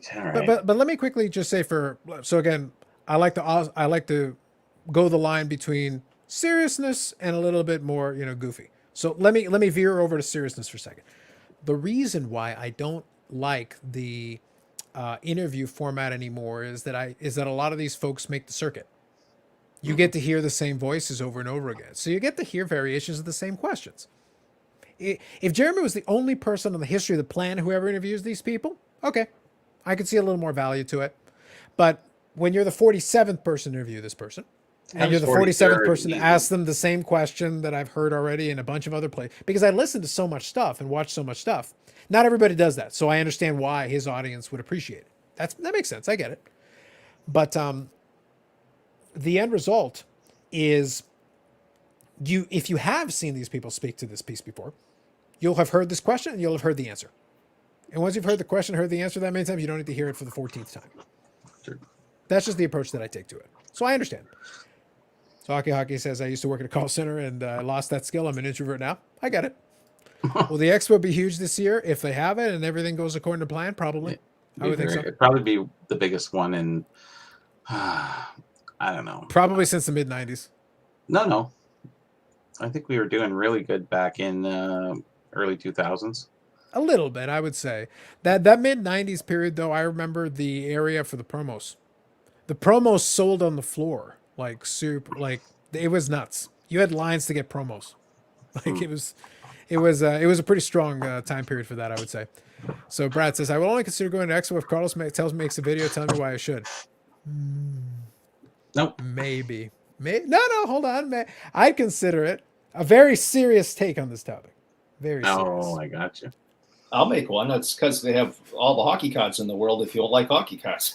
That's true, but Brad's a football guy, so it'd be one of those things where we have to have a little bit of fun with it. Well, trolling session Saturday night. Every day is a trolling session in this ecosystem, Brad. Every day. So much more than hockey cards. Yeah, sausage guy. There's sausage guy. It is. Great. Honestly, they sell those bloody preserved. I don't even need to sell it anymore, Brad. Brian, they've got sausage guy. Like. I expect your ass to be in the front door first day. Straight to sausage guy. We'll point him straight out to you. You can't. Bobby will be there in the morning. Smell your way to him. Don't worry. Yeah, Bobby will be there in the morning. I won't. I'll waltz in at the crack of noon or something. But Bobby will be there to direct you to Sausage Guy. I don't buy the sausage. But you can still point him out. You can smell them out. Don't worry. Fair enough. So there we go. Aussie Cardez says, Carlos, I hope you can give Dapsman an interview one of these. That would be an amazing interview. I have no idea what on earth I would ask. That would be fun for me, but I genuinely don't know, like, where to even begin. It might be me staring at him for about 10 minutes at the beginning, just like staring at him, going like, Trying to think. You're gonna have to put some kind of parental guidance on the thing to begin with. I can see that getting nasty quick. Oh yeah. It's like, can you not afford fitted caps? Is it like a fashion choice? Like, they're fitted, man. You don't have to adjust them or anything. It's like, it's way better. Mm-hmm. Stop being a peasant. Moving on. Oh, so sorry. I was going to read this one. So I enjoy Jeremy's show because Jeremy will pause and give his great insights. I'm going to resist. I'm going to let it go. And he if I could, has the most educated questions. If I could say something, please. And I think Jeremy's great, and I've enjoyed every interaction I've had with him, and I've had a handful, and I think he's great, and I love his show, and I catch it most Saturday nights, and I feel the same way about you and your show, and what I like about the two shows is that they're completely different. Yes, very much like you said. I'm not watching the same thing Friday night and Saturday night. No. They're completely different. There's this different tone. There's a different setup. I like the interview stuff. I understand why the questions have to be somewhat softball, because if not, next week you're not going to have a guest. Because people are going to be like, "There's no way in hell I'm going on that show." No, the industry folks don't like their feet being put to the fire because it's uncomfortable. It's uncomfortable. Some of the questions are legitimate, but it is uncomfortable. So that's why I say I do understand. I will never cease enjoying poking about it, but listen, I do you wouldn't be you. Correct. But it's like, I do understand though. I am not, I can sympathize. I can understand his position. If you wish to continue to bring the same type of guest on, the relationship can't be adversarial. It has to be very friendly. It has to be a safe space, or else it's going to be very problematic. You won't have a show. Yes. So it's one of those things. It's understandable. But I very much like the fact that you guys are different. Because you're right. There are a lot of interview shows about sports cards all over YouTube and podcasts, and they can be redundant. Mm-hmm. And whether it's the same guests or the same questions for 5 different guests, it's another interview show. Mm-hmm. And that's why I think your show is refreshing. And I do enjoy, participating in it on Fridays and look forward to it. But I also look forward to Jeremy's, because I think he does a great job in his interviews. Mm-hmm. I think he has good rapport with his interviewees, his guests. I think that's fair. And maybe just to, again, we'll steer the line between the serious and the comedic. So I'll venture over to the serious for a second.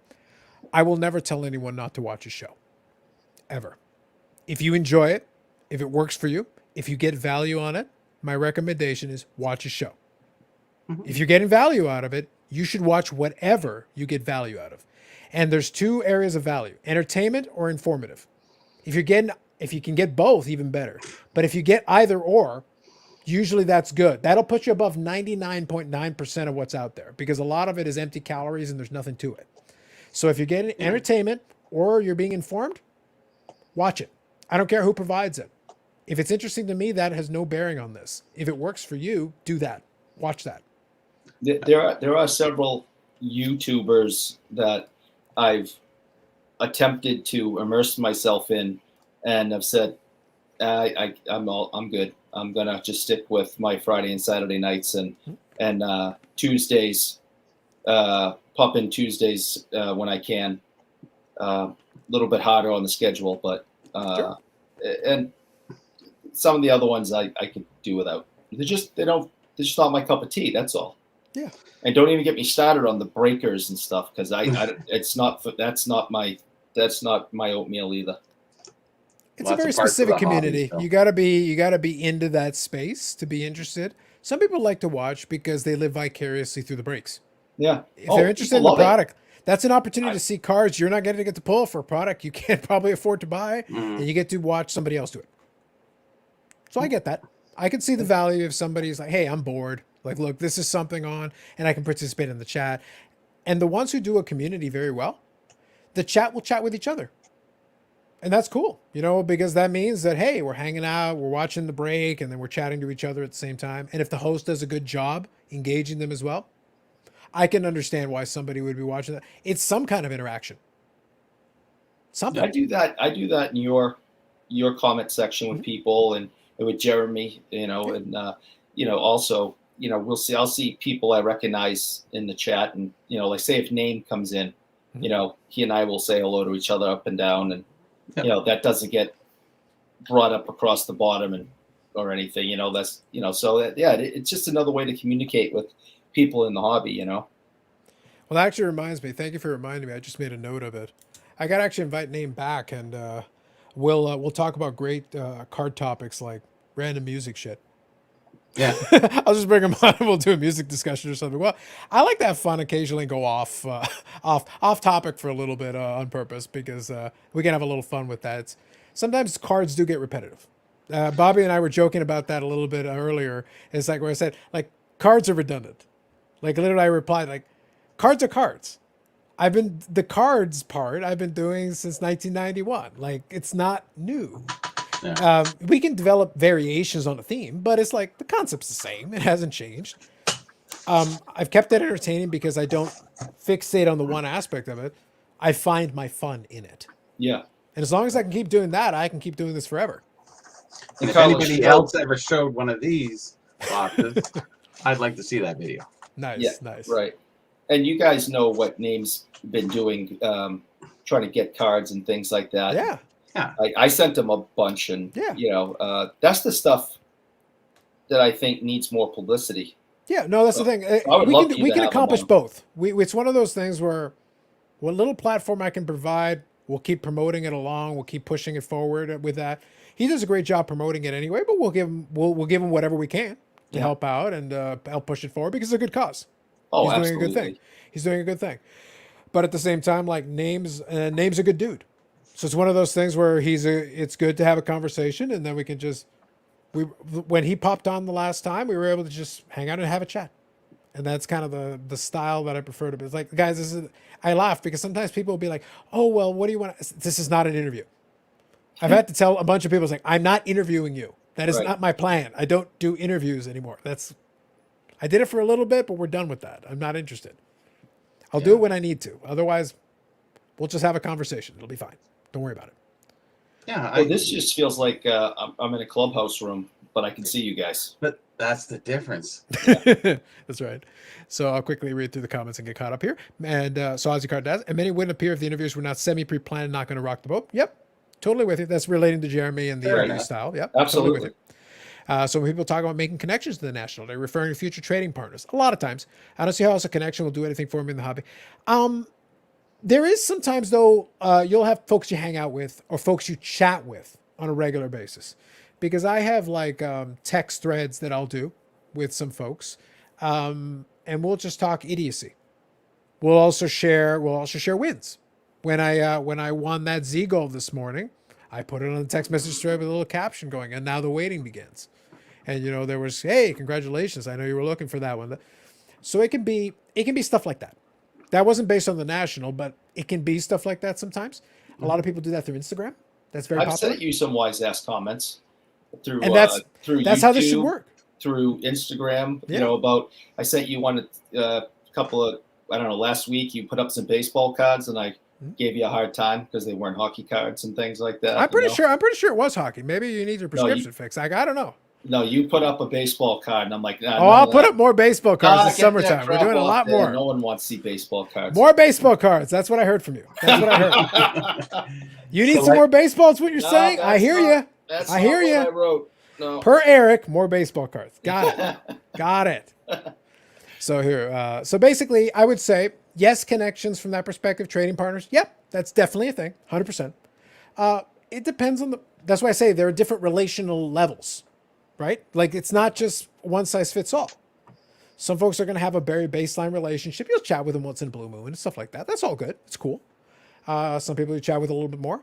And some people you're like, okay, no, we chat on a pretty regular basis, stuff like that. That's what I've been saying all night about my experience since March is I'm meeting more and more people, and this hobby's never been more fun for me. And the last line he said in that text was something, he said, they're all they're going to be is trading partners and they can't do anything for you.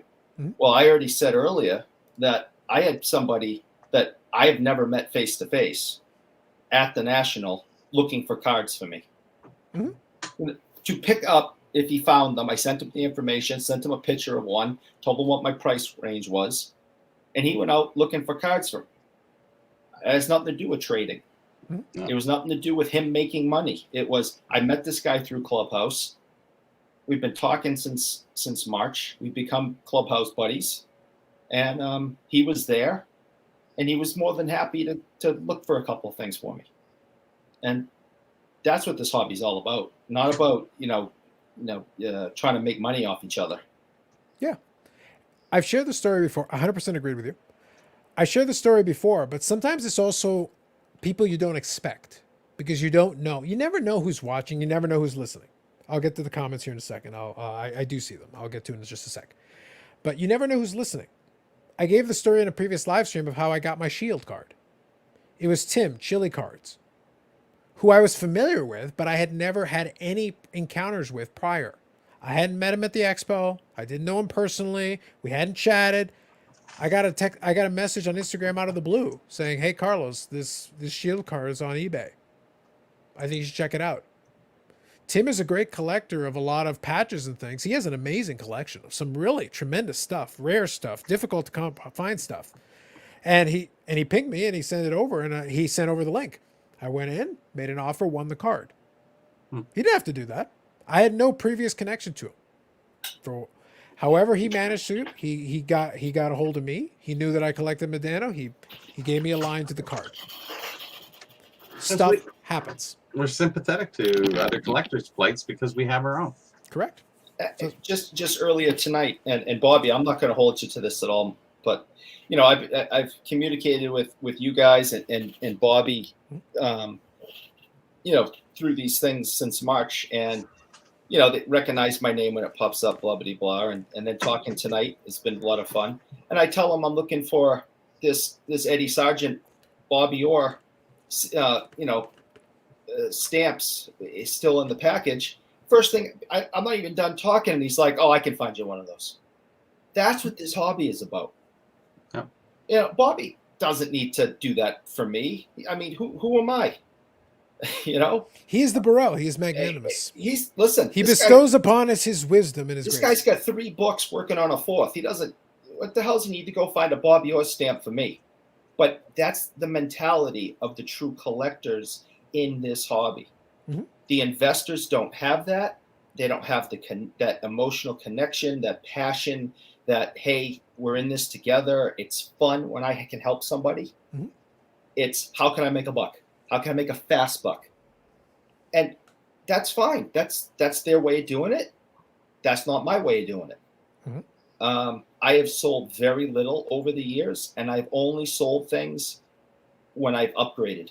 When I've gotten older and my finances have gotten a little bit better, and I got the Bobby Orr card that looks like it went through 5 washes, but it was a Bobby Orr card, and I had a Bobby Orr card.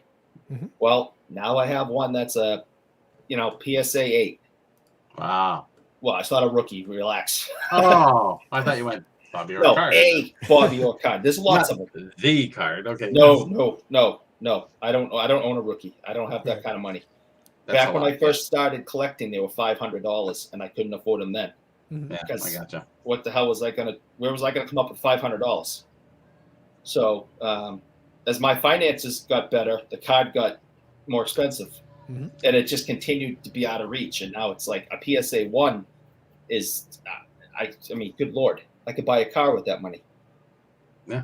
So it's gotten increasingly out of whack. Yeah.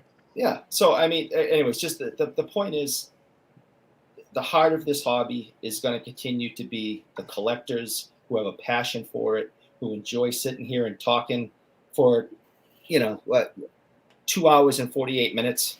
Mm-hmm. And will immediately say, oh, I can find that for you.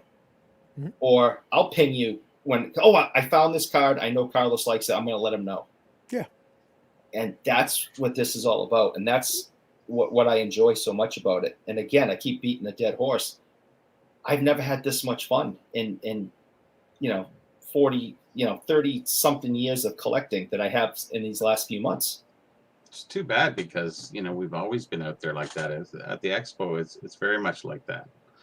The national, I don't really know too much. It's a lot bigger. I guess the expo's a little more personal. I think the national has pockets, Bobby. It's Yeah. like anything else. You'll get pockets that fit under it. This year's Sure. national was a unique dynamic. Oh yeah. It was a fascinating thing for me to watch because it's like you knew there were going to be a lot of people there.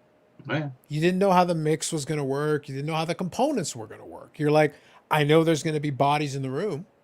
How's that going to work? How are people going to react to each other? How are they going to work within that environment? What's going to happen with it? It was the great unknown. We knew the only thing we knew, lots of people. That's it. The rest was like, let's see what happens. Throw them all into that convention center in Chicago and let's see what happens. And look at all the good blogs that came out of there and all the meetings that these guys had. And I bet you there was guys who have Facebook groups who kind of met there too and did their own thing, except they didn't videotape it and we're not watching them because they don't do vlogs. So, there's so many little pockets. And we do have that at the expo too, between the vintage and the new stuff and what have you. It's a great hobby. I know you're talking about Jeremy's show, when they had Eric Myers and Jeffrey Morris on, those were two great shows, but some of them you just kind of go, I don't want to hear, it's new cards. I'm not really that interested. So we're all selective out there, but we're reaching content critical mass, I guess. We're almost at that certain point, where the content of, unless a new set breaks or something comes, it's getting harder and harder, I think, for a lot of the guys. Yeah, but so shows like this one and a few other different ones, with great respect to a lot of them, once you reach saturation, the cream always rises to the top. Yeah. That's the way it's supposed to work. Yeah. Because once it becomes popular, everybody jumps in. Well, I'm not going to discourage anybody from trying. Go ahead, give it a go. See, and if you adapt and you learn, maybe you'll get better. Maybe you'll get to that. Maybe you'll get to whatever. Everybody has different goals. I don't know what your goals are. That's one of the, and I don't push my goals on anybody else's. Mine was just to kind of let things develop and let's see where we end up. I wasn't too concerned about it. But we always have to see. That's one of those things where it's interesting to see. So I'll get caught up. I do see a couple of comments here that I want to touch on real quick here. So Hockey says, I notice people enjoy trolling Jeremy because he's easily angered. Yeah, he does. He does get very defensive of some of his guests. So that is kind of fun to troll if you're going to do that. For the record, I don't. If you don't see my name in there, I'm not there. Just to make it easy. I've known Jeremy 15 years, so yeah.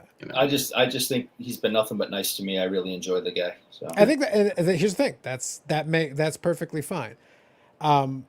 Your mileage will always vary, and I think you should default to whatever your relationship is with whoever you're dealing with. I'm never going to ask you to go off of whatever your relationship is with it. Mm-hmm. That's why I laugh when I do the thing with when I talk to the Chris Carlotta folks. I don't know them that well. I don't talk to them all the time. But all my dealings with them have been good. Very good conversations and things like, but they're a little bit here and there. So if you ask me what I think about them, I say, well, my impressions are good. Why? Because my reactions and things with them have been good. It just depends. It's going to be a case by case. For some folks, I will always, here's the way you know. It's the same way as when you ask somebody for a job reference, and there's a difference between a rave review and, yeah, they work here. Yep. They work here between this time and this time because you're not allowed to say anything bad. Right. Yes. There are some folks where we'll give they work here. And then if you ask me and the microphone's turned off, I can be a little bit more specific. Yeah. There's a reason why it's not a raving review. But in this format, not the time or the place. Not appropriate, not the time or the place. Yes, they work here. I acknowledge that. Not everybody's going to get along with everybody, and that's okay. That is 100% okay. So I can't say too much more than what I already said about the card ladder product because I don't use it because it doesn't. It's not for me and my interests. Sure, yeah. And I don't know everybody who works over there, but my interactions with Chris have been nothing but positive. I think he's just a super nice guy. See, I don't even know Chris. Yeah, I think he's a super nice guy. Yeah, but that's the thing. My dealings with him have been good. That's why I say I can speak to that part. That's how far I'm capable of going, because I can speak to all my interactions have been positive, good conversations. Yep. I've had him on the show before, good conversations. Beyond that, I don't know what he does on his own time. I'm not there. I can't speak to that. And I won't, because it's not fair. Internet friends are a lot different than real life friends. Correct. Exactly correct. It's so much better because you can always click. Click off. Well, except for Bobby, I have his book, so that's different. Nice. So quickly here, Tim Gedge has the biggest balls of anybody interviewed in the hobby. You know what? I'll give it to you. The only thing is he better have them, because his product still leaves something to be desired. Oh yeah. Let's put it that way. So here, Aussie Card Dad. I've noticed some of the breakers adding tacky sound effects and pulling big cards. Just cheapens the experience for me. That's fair. Totally with you. Cardboard culture. Amit. Name is a gem of a human. I'll co-sign on that. That's fair. All shows have their place in their respective audiences. Content on the hobby is great. Both unobjectionable comments. I will allow it. Personal Finance Dad Dustin. Good evening. Agreed. The hobby community is terrific. Highly underrated. Personal Finance Dad. Thank you for popping in. I do enjoy. I have fun because Dustin is relatively new to the sports card landscape, but it's one of those things where I haven't had any dealings with Dustin myself. But I'll interact a little bit here and there in comments and stuff, and it's one of those things where, and this is maybe something I'll do later. I want to bring Personal Finance Dad on, but I don't want to talk about cards. I actually want to have a little bit of fun, and what I may do, and this is something I'll pitch later on. I know he's gotten into the graded video game market, and my younger brother was always into the video game thing. And I think it might be interesting to look at the other collectible side of things. Because cards are cards. I know cards pretty well, and Dustin is moving along in his learning of it. He's developing that knowledge and understanding of it. But he does seem to have a passion for some of those graded video games and stuff. And I like bringing in other collectibles into this, because there are elements you can borrow. It's all hobby. It is, but that's what I mean. Like, that's why I like talking about the coin hobby sometimes, because sometimes there's stuff that they've already done. The cards are just getting introduced to now. And the video game thing is a bit of a wild west. There's actually an interesting topic in there that hasn't been covered properly, in my opinion. And since Dustin is interested in it, that might be a fun conversation. I can still link it to cards, but there's an angle on this, I think, that I think could be an interesting conversation. And I know nothing about graded video games. That would I think if I can arrange it, I think this will be a fun conversation for you. Zero. But I didn't know that was a thing. Yeah, but you'll see why. Yeah. You'll see why I'm interested in it. I have a variety of interests. There is a reason why I'm interested in it. I have no interest. Do I see horns coming out of you? Maybe. Only every day. Yeah. Andy, she blindly refractors. Good evening. Carlos has been one of your legendary long streams. No, my friend. I have. Yeah. If we're talking legendary long streams, 7 hours was that? 7.5. 7.5. 7.5 is still the record. I remember. I'm having fun, but I'm not doing that. No, absolutely not. We're not. It's amazing how time flies, though. Listen, I'm good. I can't even, we had a panel. If you get a panel and you get a variety of topics you can deep dive into, you can get there with a blink of an eye. You won't even notice. Yeah. On a slow news week in the Hobby Post National, we're not getting there. We're doing all right, but we're going to wind her down at the appropriate moment here. I'm gauging it. But yes, there is a time and a place, but we haven't done that in a while. The old record was actually Carvin. I used to have I had a couple of epic conversations with Carvin Chung.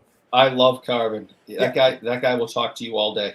Yeah, but he's a super knowledgeable dude. That's why I say, I've had 10 hours of conversation with Carvin on this channel, and multi-hours outside of this channel that weren't recorded. So the dude can talk hobby all day long, and night, all day and night. But here's the thing. You will not exhaust the amount of stories and things that you can get into. That's why I say, at some point, I'm going to try to push Carvin to get him back on, because there's more things we can talk about. There's definitely more things we can talk about and have some good conversation. We're not going to do 5 or 6 hours. We're out of that business. I want to be on screen. I promise. Just put me off to the side. I won't say a word. Sure. Yeah, but it'll be a good conversation. We'll have some fun because Carvin's great. All my deal. So Carvin, I can speak to because I've also talked to him outside of this whole universe. Carvin's a good dude. He's great to talk to. Great to chat with. Chat with. No doubt. Like I said, we had 3 and 4 hour conversations where he called me in the middle of the night, and I'm just sitting there it's like 2 a.m. and I'm like, all right, let's keep. But you're up anyways. I know, but I don't need to. I used to work in a call center working graveyard shift. I don't need to do this on my own time. Anyway, so yeah, Dustin is scaling his content business. Fair enough. Yeah, I'll reach out to you. I'll ping you. Actually, Dustin, can you tell me one thing? What's the best way to reach you? Should I go Instagram or try to find an email or something? Just give me a hint on that, and then I'll reach out to you and we'll work something out. Because like I said, since he is interested in that video game realm, I actually think there's a way I can kind of link the two. But there's certain things in the video game thing that are very interesting, that it's a bit of a Wild West. It's actually very entertaining. It's been kind of fun to watch. I watch content outside of sports cards. That's why I watch collectible content in general. There's some interesting stuff there. There are lessons to be learned. You can learn lessons from all kinds of stuff. Don't limit yourself to one silo. We're missing a vintage vlog. A vintage vlog? Yeah. You mean like vintage content? Yeah. Well, there are guys that do that. Not so much. Yeah. Are you talking about collectors doing it? Are you talking about collectors that are talking about their collection? What are you referring to specifically? Yeah, those kind of things. Where they're pulling out stuff and asking, if anybody knows what this is, or asking if anybody knows about this. That's not even that. No, that's the Bobby people Burrell talk about- YouTube channel. That's your deal. Soon to be coming. Yes. No, I don't want to do it. I just don't see. You're the guy to do it. No, I don't think so. I got enough stuff on my plate to keep on top of. I just like to see other people come in and do other stuff. Pennants, other game used equipment, giving people information on what to look for with game used jerseys, vintage jerseys, what's real, what's not. Those type of learning kind of seminar kind of ish vlogs where people will talk and you get a couple experts in or get a couple people who have collections in, those type of things. I think that's always important. It's always cards and graders. Like, how many times can you talk about fucking grading companies? Like, really? I had to use forever, Bobby. Forever. I had to emphasize it. It's just like, okay, enough with the grading companies. What about the real information for the other people out there who necessarily Bobby, don't collect cards? Do you know anybody that has a semi-popular YouTube show that could get somebody like that on to talk about jerseys and how to grade things? Do you know anybody like that? Nope. No. Oh, well, think about it. I know people who know jerseys, but those are other personal friends that are not into this world. So. Nobody's talking about the popular YouTube channel. It's like, it's not one? the Jersey people. The Jersey people, I'm those talking people. about if you know somebody that might have a semi-popular YouTube channel that you could have, a Jersey expert come on and talk on. Do you know anybody that might have? He's trying to invite him to the show, Bobby. If you want, we can do a segment. we may have done that in the past with other collectible items. We do. I would love to see that. Oh my God, I would love absolutely. Yeah, things to look forward to, things to look stuff like that. Looking and learn about it. Autographs and what to stay away from, other things like that. More informative kind of hobby chatter. It's kind of interesting. I'd like to see somebody jump on that. And I would come in and do some of the hockey stuff, but they would also do baseball, football, and basketball as well. Mm-hmm. I'd love to see it. I'd love to watch all of it. I really enjoy all that type of information. I think learning helps people really further their collecting abilities. To be a little bit, rather than just calling me or texting me, it's like, hey, eBay's right there. I don't know. Is this a real autograph? I don't know. I don't do autographs. I just, have a look at 10 different ones that are on cards and then say, yeah, it looks pretty darn close. Mm-hmm. That's all, so there's a lot of different ways of doing things out there. I just like to see something like that because I can't get that. I can't find that content out there. There was one show. It was 3 guys, and I think one guy owns a sports card show, and another guy owns a auction house or something. But then they're just showing different stuff. Anyways, it was all baseball. Anyways, about baseball. That's Carlos's thing. I'm flexible, sir. I work in multiple areas. I try to be open to different areas. But baseball is always my first love anyway. That's always going to be my favorite. But like I said, I live in Canada. We're going to talk hockey plenty. Rest assured, we will. That's just the way it works. True. So quickly, I'll get caught up here. So Andy says, met Dustin and his wife in Chicago. Yeah, I saw some of the vlogs. Seemed like they had a good time, which is cool. Do you collect any wrestling belts or robes? I don't. Although, it's one of those things, the whole belt thing, the replica belts, some of them are kind of cool, though. It's one of those things as display pieces. I wouldn't grab a ton of them, but one of the things that I would love to have grabbed, and I may still be able to, I have to go look into it, but it's expensive. That's the problem. There's some wrestling belts that'd be kind of cool, but to be honest, what I'd like is that big UFC belt, the gold belt, because I love mixed martial arts. So that UFC belt, the one that has the big UFC on it, I would love to have one of those replica belts and have it like as a display piece. It's one of those things that'd be kind of fun because I love MMA. You know, pre-Zuffa, I enjoyed MMA when it was a Wild West ridiculous thing. But as it stands currently, I still enjoy it. I still have a lot of fun with it. You know, I'm finishing my set. I'm working on that 2018 set. I'll keep chipping away at it. I got one of the cards in. And actually, I got a quick story about that. And we'll start winding her down here in a minute. But because I think we've done well. But I think we'll start winding her down. But I'll quickly grab. But I'd like to. I aspire to try to get a handful. But I'll be really selective any belts I grab because I'd love to have them for display pieces. But currently, I do not collect any. So Dustin here says, Instagram is good. I do have you followed, so that is perfect. I will arrange that. We'll figure out something, and then we'll do a video. We'll chat about it, and you guys will understand kind of why I think it's good to learn lessons from other collectible fields. It's good. It's a good thing because it enhances your hobby experience because you'll learn more, because then you can avoid certain pitfalls. These hobbies are learning these things on the fly. It's good sometimes to go back to the past and learn because it's like, oh yeah, that's what it was like in the early days of this too. Yes, it was. Learn the lessons. Learn the lessons. It's a good thing. Perfect. So two things I was going to say real quick. So first one, kind of semi-related to that piece, is when we did that whole conversation about the different content pieces, and even the national covers. The national covers, like I said, it's played out. I enjoy watching it still. Bobby's bored of it. I understand. But I did have fun when channel favorite Sasha T did his last video. Sasha T did a very controversial video. It shouldn't have been controversial, but it was. I'll give you the synopsis and then I'll explain. So he did this whole angle where he was trying to do a deal at the airport. You know, one of his fellow dealer collectors, whatever, was starting to head out. And they were working out a deal on this X-Fractor LeBron card. And remember, and I've said this before, when it pertains to content, if it's edited, you control the narrative. You have no excuse if you fail to hit the narrative the way you want to hit it. If you pre-recorded it, if you got to edit it, and if you have an editor who works for you and you get final say on the cut. So if you miss the mark, it's nobody's fault but yours. Basically, the video was Sasha basically browbeating this guy into taking his deal, and they quibbled for an interminable period of time over $500. Mm-hmm. And at the end of the deal, so this LeBron card was sold for, I think it was 38 grand, I want to say, this LeBron X-Fractor. So 38 grand was the deal. It, you know, like pocket change for me, but you know, still for the commoners, it's a significant amount, but they were quibbling about $500 for an interminable period of time. And then when the deal was finally done, and Sasha kept browbeating this guy and saying like, oh, you know, it'll be worth more to you because then, you know, we'll do the social media thing and it'll help you sell it and whatever. Now, from what I understand, the rumor is that the other guy had a buyer. So in the end, he was able to then immediately flip the card for more. So they did come to a deal on the 38,000. But at the end of that video, again, an edited video where you got to show whatever you wanted to show, however much or little you wanted to show of it. So you show yourself browbeating this guy into giving you 500 more, and then you basically at the end was like, oh, so do you know how much I have into it? Like 30,000 cash and trade.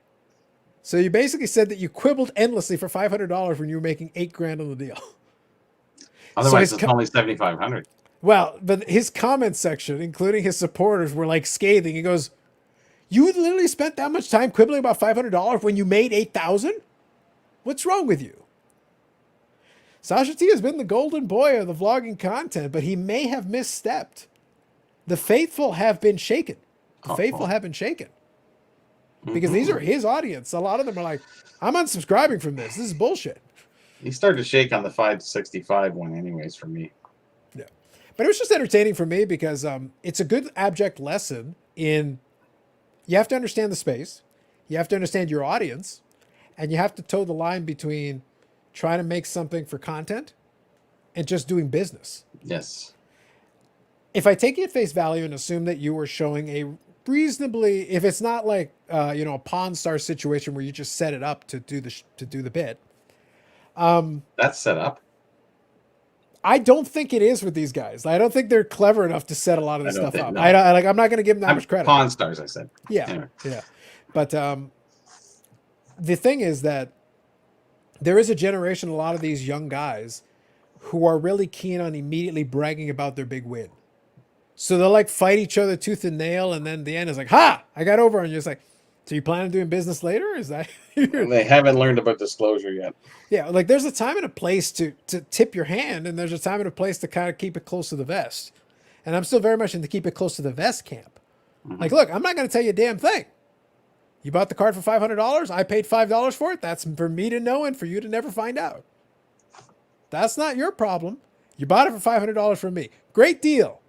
Good job. And the opposite is the same. When you go to purchase something and you offer, $200 for it, and they're like, I'm sorry, I got $500 into it.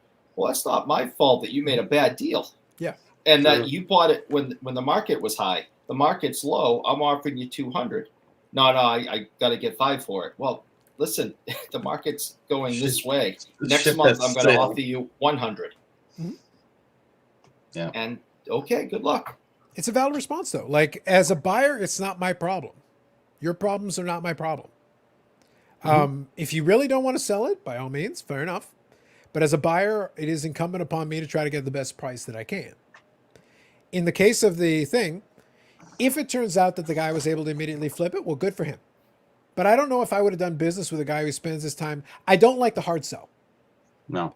Part of the reason that I got out of the call center business wasn't because I wasn't good at it. I was actually quite good at it for what I did. But I worked in technical support side of things, but they still wanted us to sell packages. And I always used to argue with my supervisor, do you realize that the only reason these people are talking to me is because their satellite TV is broken? My job is to fix it, and they're already predisposed. And by the way, we were so backed up that sometimes it would take 3 hours to talk to me. So you're waiting hours and hours and hours. You're pissed off. You've been paying for your TV. It's not working. You wanted to watch your game. You wanted to watch whatever you were watching. It doesn't work. You get on here, and heaven forbid, I figure out that your problem is something relatively simple and I can fix it inside of 5 minutes, but you have to wait 3 hours for Carlos to fix it for you.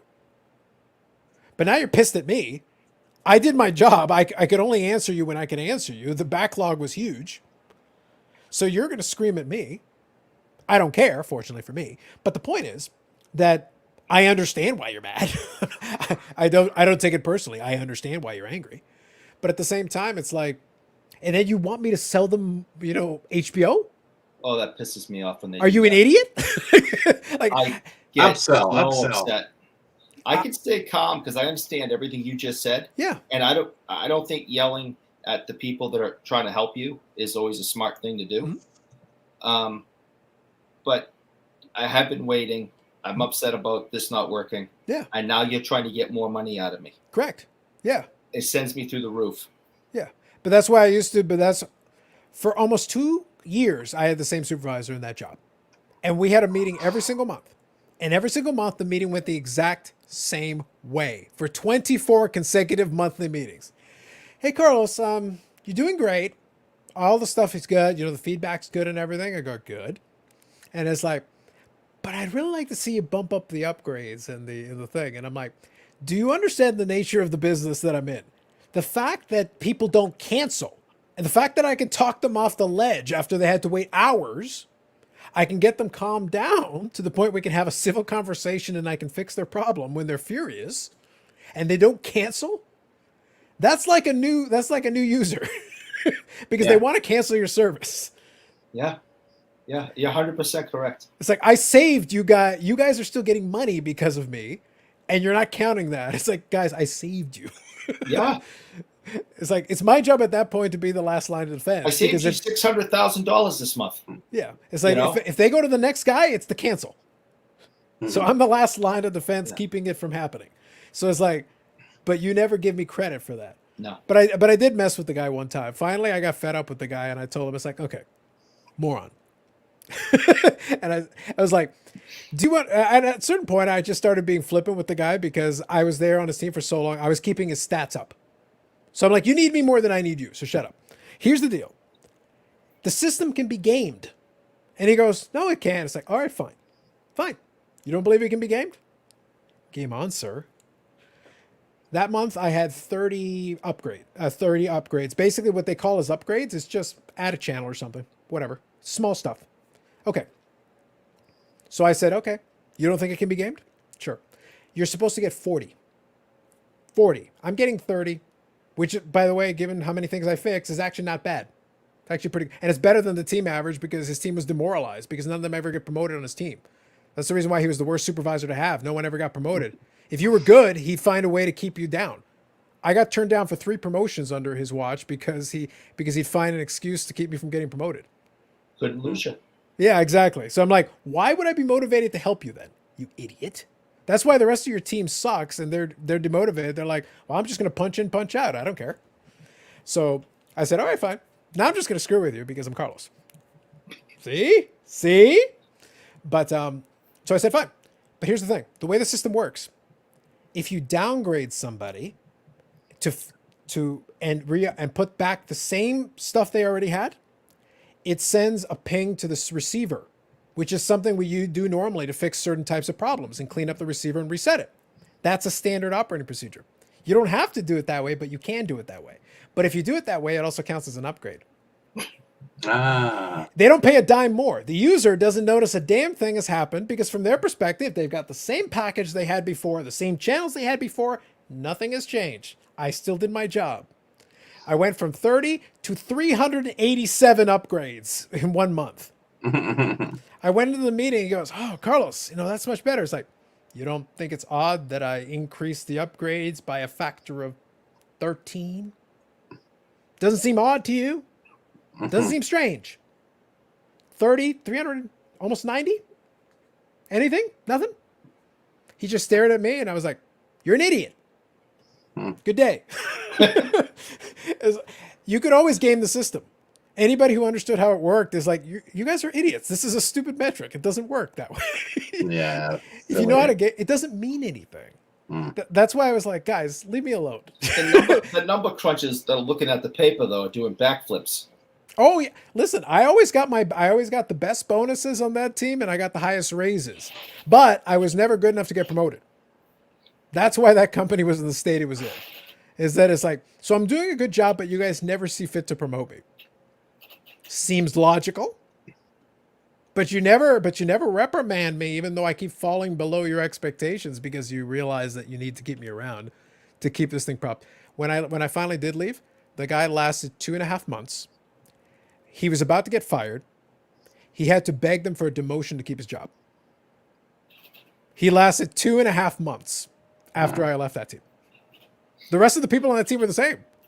Nothing changed. Except suddenly I wasn't propping him up anymore. Isn't that weird? It made me laugh. How about that? Yeah, it made me laugh so hard. I was like, dude, you have to play ball with me. If you want to help me help you, and get out of my damn way. Get out of my way. That was always fun. Okay, so here we go. I had a trick. At the start of each call, I would get 3 sales pitches in before I ever asked for their issues. The manager put a stop. Yeah, that might do it. Yeah.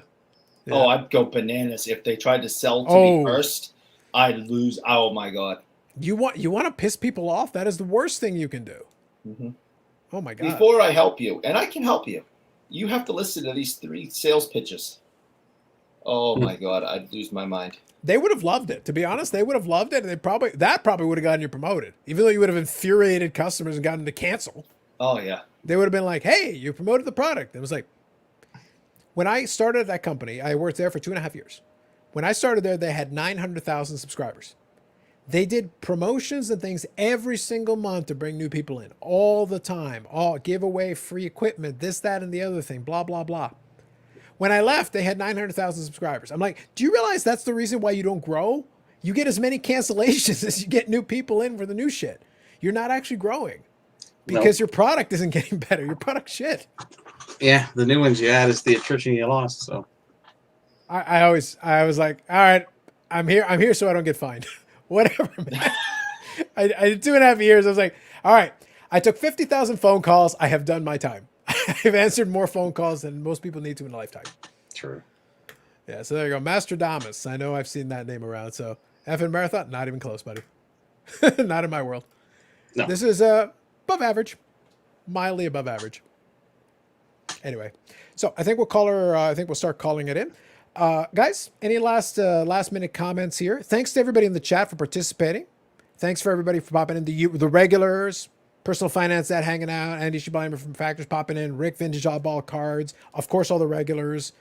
I don't believe I saw Paul tonight. He might have been working. I don't know if I saw him, but I saw Yannick and I saw No some other comments from Sanderson Orr, though.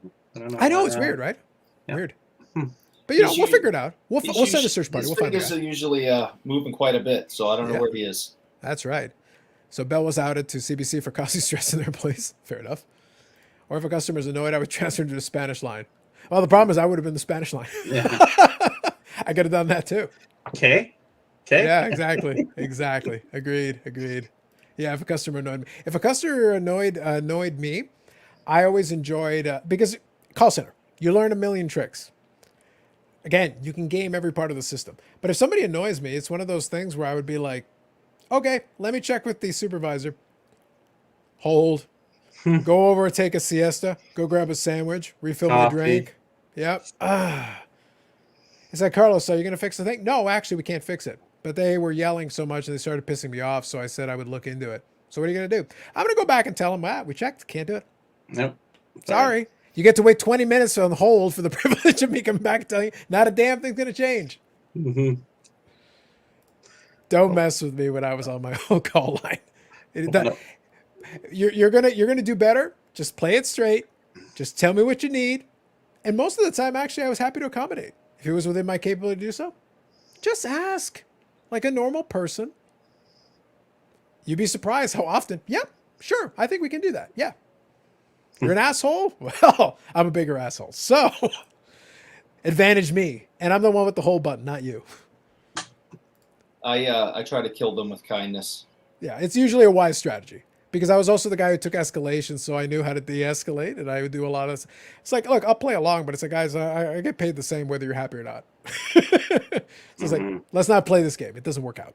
So thank you, Ozzy Card Dad, as always, for popping in. Appreciate you. So, real quick, we'll wind her down here now. Eric, thank you for popping in and joining. You are certainly welcome anytime if you wish to pop in, say hello, and chat. It's always fun to chat. I like having people on. I've really enjoyed it. I appreciate you guys having me and letting me stick around for so long and not just saying hi and off you go. Like I said, I've really enjoyed the show since March and finding you guys. And this has been a lot of fun. So you guys do a great job. Mm-hmm.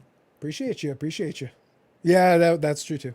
Oh, call center stories. I can do that for days, and I'm not going to do it today. Then we'll have at 7 hours. Yeah, well, here's the thing. That was the beauty. I used to put on Facebook stories from the call center. When I would get bored, I would put like weird calls and stuff. You never include anybody's name, but you would just explain what they did. And there were so many odd ones, so many. But you save it because it's good stories for later. It's like, actually, there was this one time, and then people would be like, really? And I go, yeah, man. I took some weird calls. 50,000 calls mean the law of averages. You're going to get some weird ones. Oh, yeah. You just are. We have a Boston radio station that uses the Freedom of Information Act to get 911 calls from this one city that is one of the wealthiest cities in Massachusetts. Mm-hmm. And they get the audio tapes and they play them, and it is hysterical what these extremely wealthy people call 911 for to complain about. Yep. It is drive your car off the road funny. Mm-hmm. And these people are deathly serious when they're calling the police. I wonder how they got that much money. You know what I mean? Oh, it is hysterical. Mm-hmm. Absolutely. Some just call because they were lonely. Facts. That happens a lot. Yeah, that sounds like a TV show stories for call center. Listen, I thought about it. I'm surprised no one ever made a sitcom because there's a million jokes you could do with a call. I promise you could do a million jokes. It seems like such a weird environment, but it's like, no, some of the weird shit you hear could be its own little sitcom with, it's like, really? It's like, actually, yeah. I think NBC actually did a show a few years ago about a call center. Really? I think so. I never watched it. That wouldn't surprise me, but I think they did. Yeah, trust me. You poll enough call center people, you'll come up with it's like, that really happened? It's like, yes, I had that conversation. I was there. Believe me, I was there. But yeah, sounds good. So guys, thank you for hanging out. Appreciate you all. It is now Saturday on the East Coast, so enjoy your Saturday. Those of you on the West Coast still got a little bit of time left. If you still want some hobby content, you can go check out Instagram. You can go check out the crossover. You can go check out Chris and Josh talk and some stuff. And then on Saturday after hours, on Sports Cards Live, all your card ladder questions will be answered. All of them. Ask all the questions. Get all the answers on Sports Card Live after hours. I stand by the fact that I think Chris is a great guy. That part I have no issue with. I still think it'd be funny. Go to the chat. Go ask your questions. Do it. It'll be great. I'm encouraging you to go. Anyway, thanks, guys. I appreciate you. Have a good one. We'll catch you next week. See y'all.